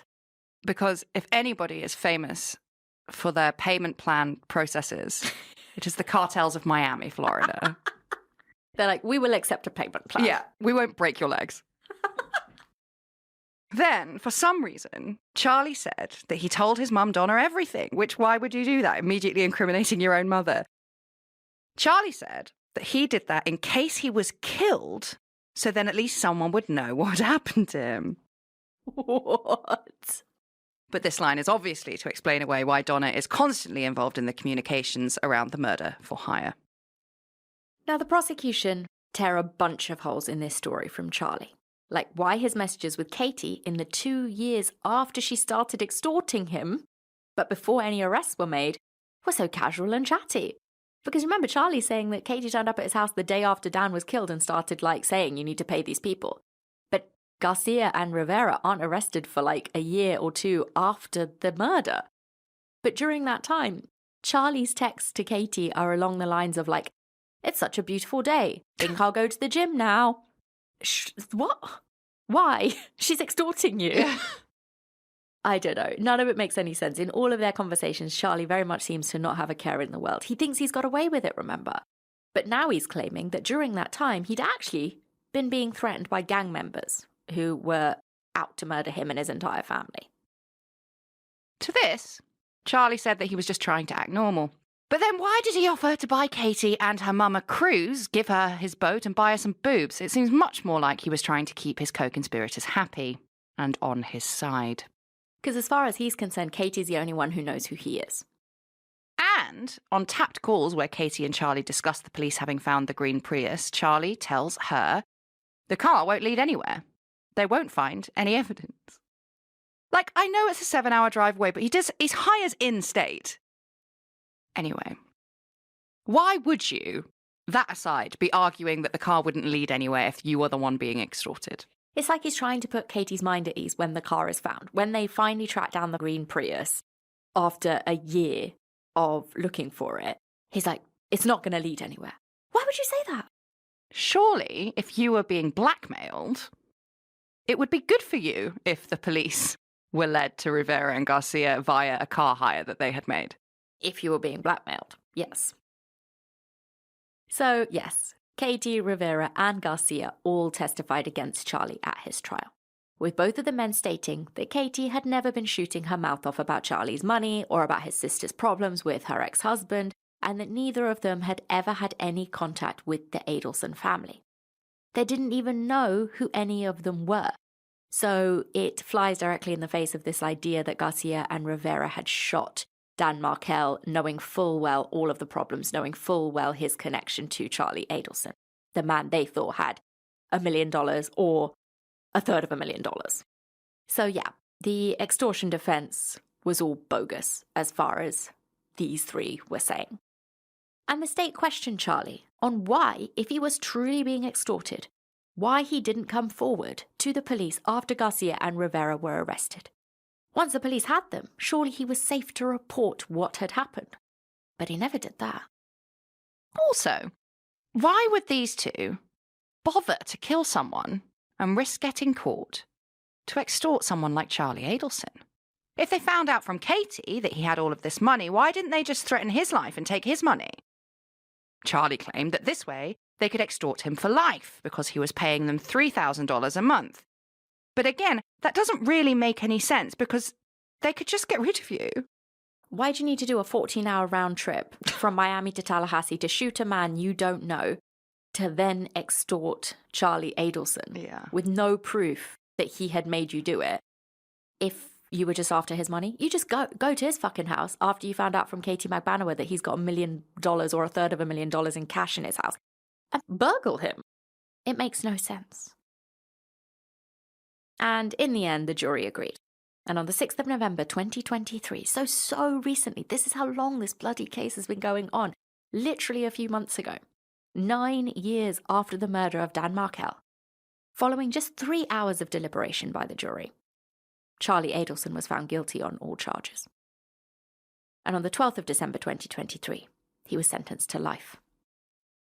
Charlie Adelson is an arrogant twat who thought that he was smarter than everyone else. He figured that he would play the big man and that he was going to save his little sister and make his mum so very proud of him. And he was convinced that if it came down to it, the police would take his word over that of a street-level gangster. He was, of course, the best dentist in Florida. The maestro. And I also do absolutely think the financial irregularities that Jeff Lacasse brings up are super, super important. I think for Charlie Adelson, the murder of Dan Markel was many birds, one stone. It was getting Wendi back home, making Donna proud of him, being the big man. Also, I think he's got a bit of that viciousness in him that he just wanted to kill somebody. I think he probably also did hate Dan Markel. But I also think that accusation that Dan had made during their divorce proceedings, pointing the finger at Wendi, saying she's hiding financial assets, I think that was a big fear for Charlie, that would get revealed. Because if it did, I think that money was actually Charlie's. Where did Wendi have that kind of money? It doesn't make sense. Where did she get that money? Charlie was rich, and I think he was hiding money to avoid paying taxes under the name of different family members who he knew he could control. And I think that was also a part of his motivation. But our story doesn't end with Charlie, because he called his mum, Donna, every day he was incarcerated, and a whopping 86 times in the days following his conviction. All of those calls, just like pretty much every other conversation that Charlie Adelson had had in the years leading up to it, was of course recorded. But for some reason, Donna and Charlie aren't at all careful. In a call after Charlie was found guilty, Donna tells her son that she's getting things in order, creating trusts for the grandkids. She discusses plans for suicide and also plans to flee to a non-extradition country. So it wasn't the biggest surprise in the world when a week later the police discovered that Donna Adelson had purchased her and her husband Harvey one-way tickets to Vietnam via Dubai the day after Charlie was found guilty. I do have a question about that. I thought you couldn't buy one-way tickets to places because they were like, please show us that you're leaving this country. Yeah. But somehow she does it. Now, the police only found out about these flights at 8 a.m. on the 13th of November 2023. The plane was set to take off 12 hours later at 8 p.m. that night. And somehow in that time, the police managed to get an arrest warrant for Donna Adelson. And they actually arrested her on the plane. Oh my God. As it was sat on the tarmac waiting to taxi. You know Donna Adelson thought, I'm in the Oh, yeah, she thought she was long gone. She thinks the kids are with Wendi, we've set up trust, everything will be fine. Charlie's been convicted, yeah, that sucks. But I'm getting on this plane, me and my husband are out of here. She's like putting her little seatbelt on, getting ready. Bang, the police are here. And it was an extremely close call, because if that plane had taken off, game over. Getting Donna back from either Dubai or Vietnam would have been next to impossible. But it wasn't to be. At her arraignment hearing, Donna Adelson, who is now 73 years of age, pleaded not guilty in a murder-for-hire plot. And then went on to act all sorts of crazy in court, shouting and shrieking when the charges against her were read out. And we will have to wait and see what happens in the trial of Donna Adelson, but it's pretty likely that she'll be convicted. There's so much evidence of her involvement, including emails that she sent to Wendi, like this one. The rest of your life, Dad's, mine, and even Charlie's life will be affected by how you can perform/act on July 31st, which is the day that Wendi gave evidence at Charlie's trial. You can be a good actress when you want to. I've seen you in action. Well, you need to put on the performance of your life. Jibbers hasn't beaten the Adelsons yet. He's dead. Fuck. She fucking sends this as an email. What is happening? I have no idea. And look, I just think you would be hard pushed to argue to me that Donna Adelson is not a narcissist. As much of a narcissist as her son Charlie I mean, he gets it from somewhere. Oh, yeah. I think the idea that Donna thought she had some sort of right to have her adult daughter, who was 35 years old, and her grandkids live near her because that's what she wanted. And the idea that she thought that was more important than those boys having a relationship with their father is mind-boggling. The arrogance of it. So yeah, I think that Donna was probably likely the one in charge. And I do also think there's just everyone has a motive here. Wendi wants to get out of Tallahassee. Charlie wants to cover up these financial irregularities and be the big man. And I think for Donna, Dan's attempts to reduce her access to the grandkids by only allowing her supervised visitation would have been a real kick in the teeth. I think that was a real, nail in the coffin for her that expedited this move. Because remember, the hearing, as we said last week, was set for a week after Dan was shot. And I think she just wasn't going to let him get away with it. And our story is still not over, because we have to finish by talking about Wendi Adelson. Astonishingly, some people still think that she didn't know anything about this plot to kill her ex-husband. And it does sort of seem like Wendi plays the damsel in distress very convincingly, and that's why people think that. But not everyone is fooled. Some actually think that Wendi might have been the ringleader herself. Now, I don't really know what I think. Wendi does come across as incredibly naive, but I could also believe that she maybe asked her family to solve this problem for her. And Wendi, through all of the people you speak to who know about her, she was absolutely the spoilt baby of the family.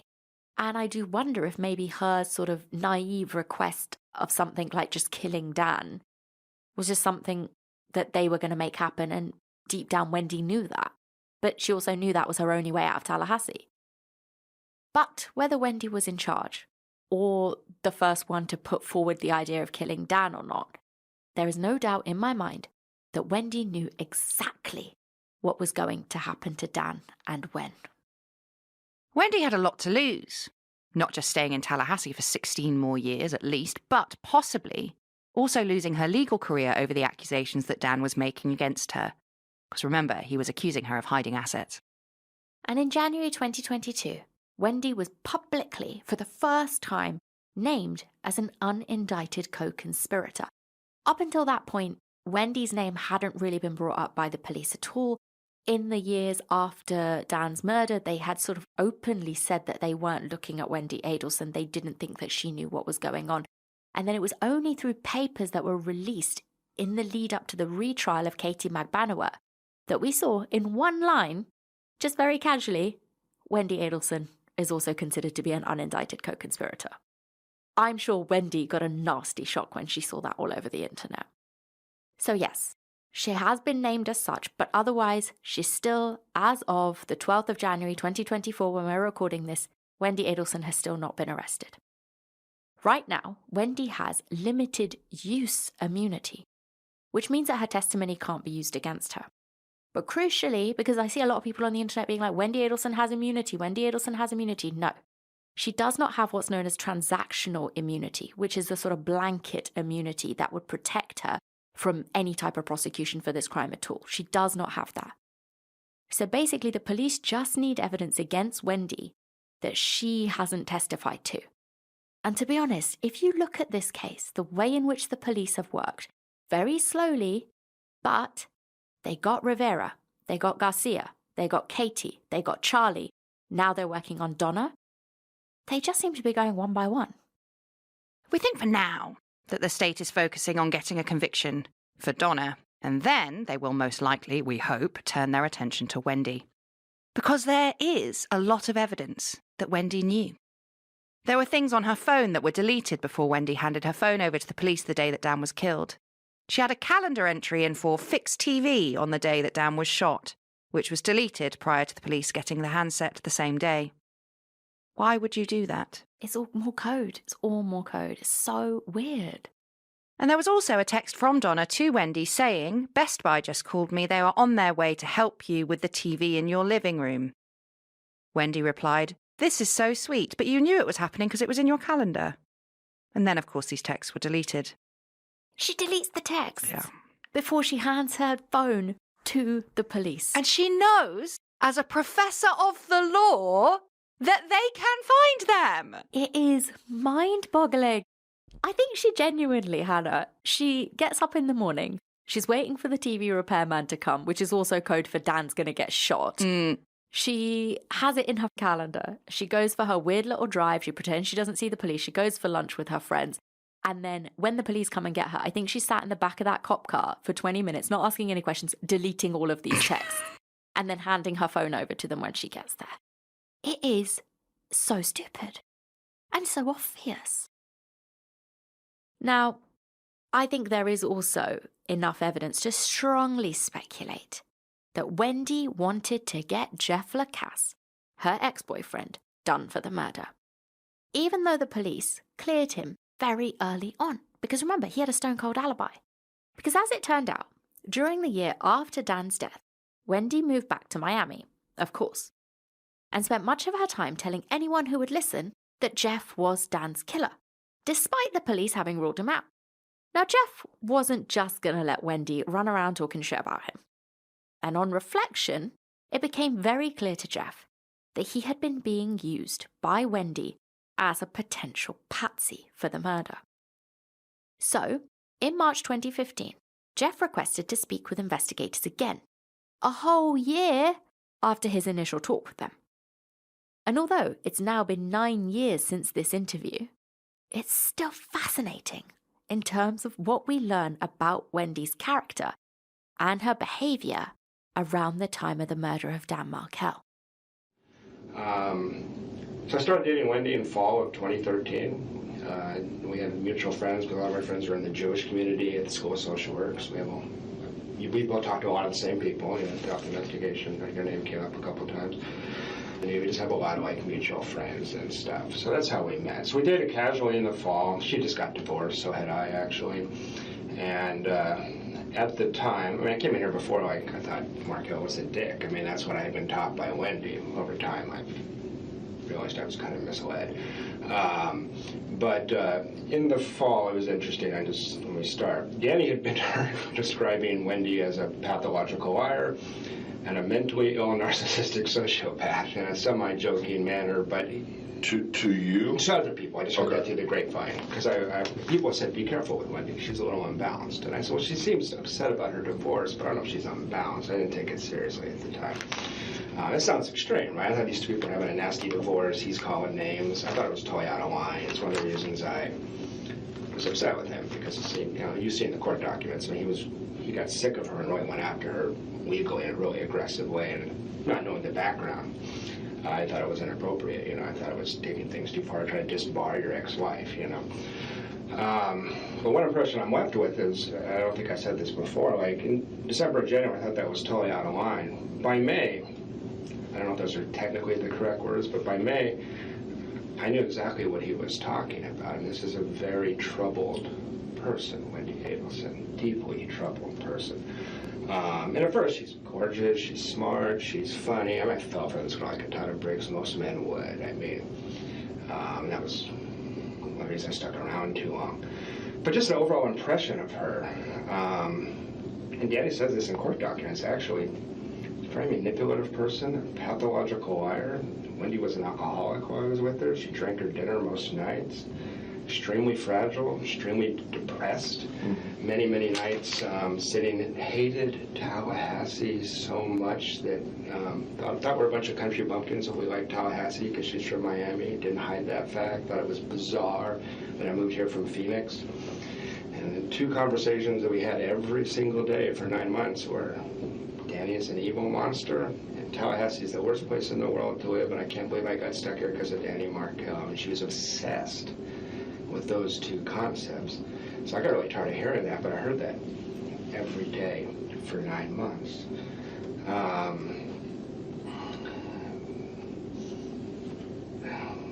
Wendy's very manipulative in that she plays the victim very, very easily. Whenever we got into a confrontation, she'd pour me. Very sensitive that I work with DV victims, women that have been raped as a social worker, all that kind of stuff. So I'm not so sensitive, Mr. Rogers kind of guy. So it's a very, easy way to manipulate me, or Markel, for that matter. But she just wasn't stable, even in the fall, and able to cover it up here or there. One of these people, the first 100 hours you spend with her, you think she's amazing. 101 on, you're like, shit, what did I get myself into here? This person's kind of crazy. Yikes. I mean, look, nobody wants their ex-boyfriend to go and give a character account of them. But unstable, manipulative, obsessive in her hatred for Dan and Tallahassee, loves playing the victim. Tick, tick, tick, tick, tick. And even the fact that Jeff is like, the more time I spent with her, the more I understood what Dan was saying about how fucking mental she was. Like, it is as bad as it gets. And then Jeff gets into the details of how he believed that Wendi was very much trying to set him up. Things started to get really, really strange. And this is what I think I had a hard time getting across to Investigator Hale. So we have that fight. She goes to Portland for a weekend. She comes back. It's now June. In June, I was walking around saying to all my friends, I don't know what is going on. Something is going on. We had that very frank talk about that and decided to stay together. She said, it's one guy. He's gone. He literally moved out of the area, as you probably know. So in June, I was walking around saying to my friends, I don't know what's going on. It's just uncanny to think back on it now. I said, I don't know what's going on, but something's gonna happen. Like, it feels like there's drum beats. It feels like we're moving towards something. It's really, really strange. I don't know what's going on. And one of the strange things that happened was we had a trip to California scheduled to see my parents the week that Danny was killed. And in early June, she rescheduled that trip. And I said, what's the problem with the trip? She says, well, I'm worried we'll get stuck in the airport and we won't be back on Friday. I have to pick up the kids from school. And I said, but we're coming back Thursday night. It's not winter. We're not going land in the winter. I'd understand. There's no way we're going to get stuck. We can rent a car. We have friends that could babysit. This is strange. I said, fine, cancel the trip.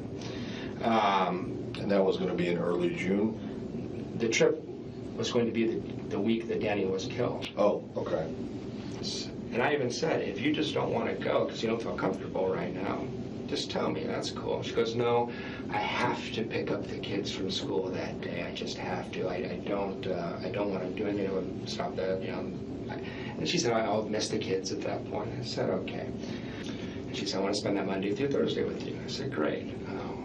You want to go to St. Augustine? She loves the beach. She hates Tallahassee. This, again, is just very strange and suspicious to me.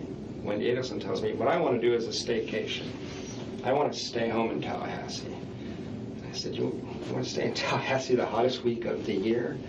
goes, yeah, we'll go to Tom Brown Park, we'll do this. I said, you hate it here. I'm offering to take you away. Why wouldn't you? It's just really strange at the time. I remember saying to my friends, like, Wendi wants... People laugh. I said, Wendi says she wants to stay in Tallahassee. Like, she leaves town.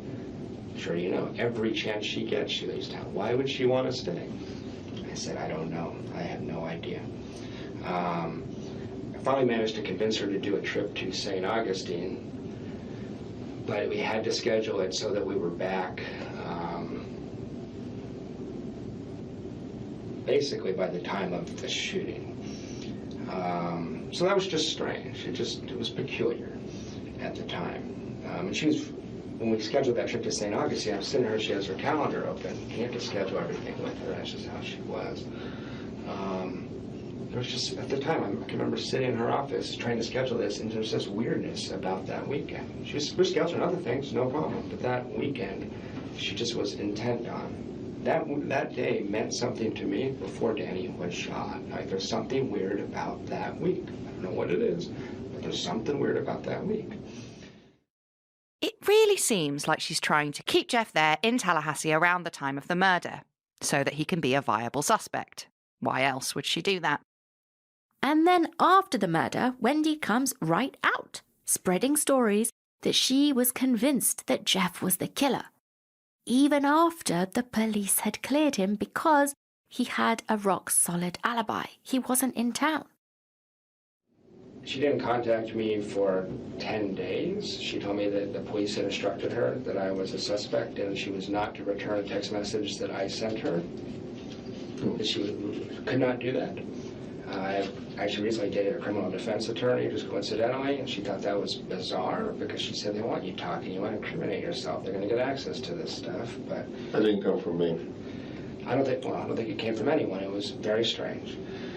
Well, I know legally you can't do that probably, but no. I mean, why would you want to? So I wasn't in the room with her. I don't know how she acted or whatever, but it was implausible that I did this. And I don't know, she told me I tried to protect you from the police. They want to know where your house was. They want to know this. I said, I don't need protecting. How come none of your friends called me or texted me? Well, they told me later that she seemed to be concerned that I actually did this. Why would you do it? Fuck if I know. Why would I do it? Well, what did she say? Well, crime of passion. We're breaking up and Jeff's upset. And of course, Jeff is pissed. Wendi is still saying that it's him. We love Jeff, Team Jeff over here. And he does come to this interview incredibly well prepared. And he just keeps it coming with more and more information that strongly points to Wendi having known about the murder-for-hire plot. Relocation to Miami. How terrible it was to be stuck in Tallahassee. Crying like, I got stuck here, I didn't choose this, I can't stand it. And she talked about the fact that the only way she could ever relocate is if something happened to Danny. Now, did she actually say that? Yeah, she did. Yeah. I mean, she was miserable here. She was here just because she came with Danny. She didn't like her job. She didn't like the area. She didn't like split custody. I don't know that people knew how upset she was. Anyway, she just comes out of the blue and I said, well, I just wish something... I can't remember exactly what I said, but I was like, you know, this isn't going to ever be fixed in the way you want it. This is... You're linked to this man for your life. You know, there's no fix for this, but you have to fix what you think and feel. And she said, well, you know, Charlie did look into having him killed last summer. He said it would cost about $15,000. $15,000? That's right. It seems cheap to me, but you would know better than I. Wendi telling Jeff that her brother Charlie had looked into having Dan killed the summer before, bingo. Because that matches with what Rivera had told the police. Ah, yeah. Because remember, he told them, we went up to Tallahassee in 2013, a year before Dan was shot on that failed hit attempt. That wasn't public knowledge. How could Jeff have known that?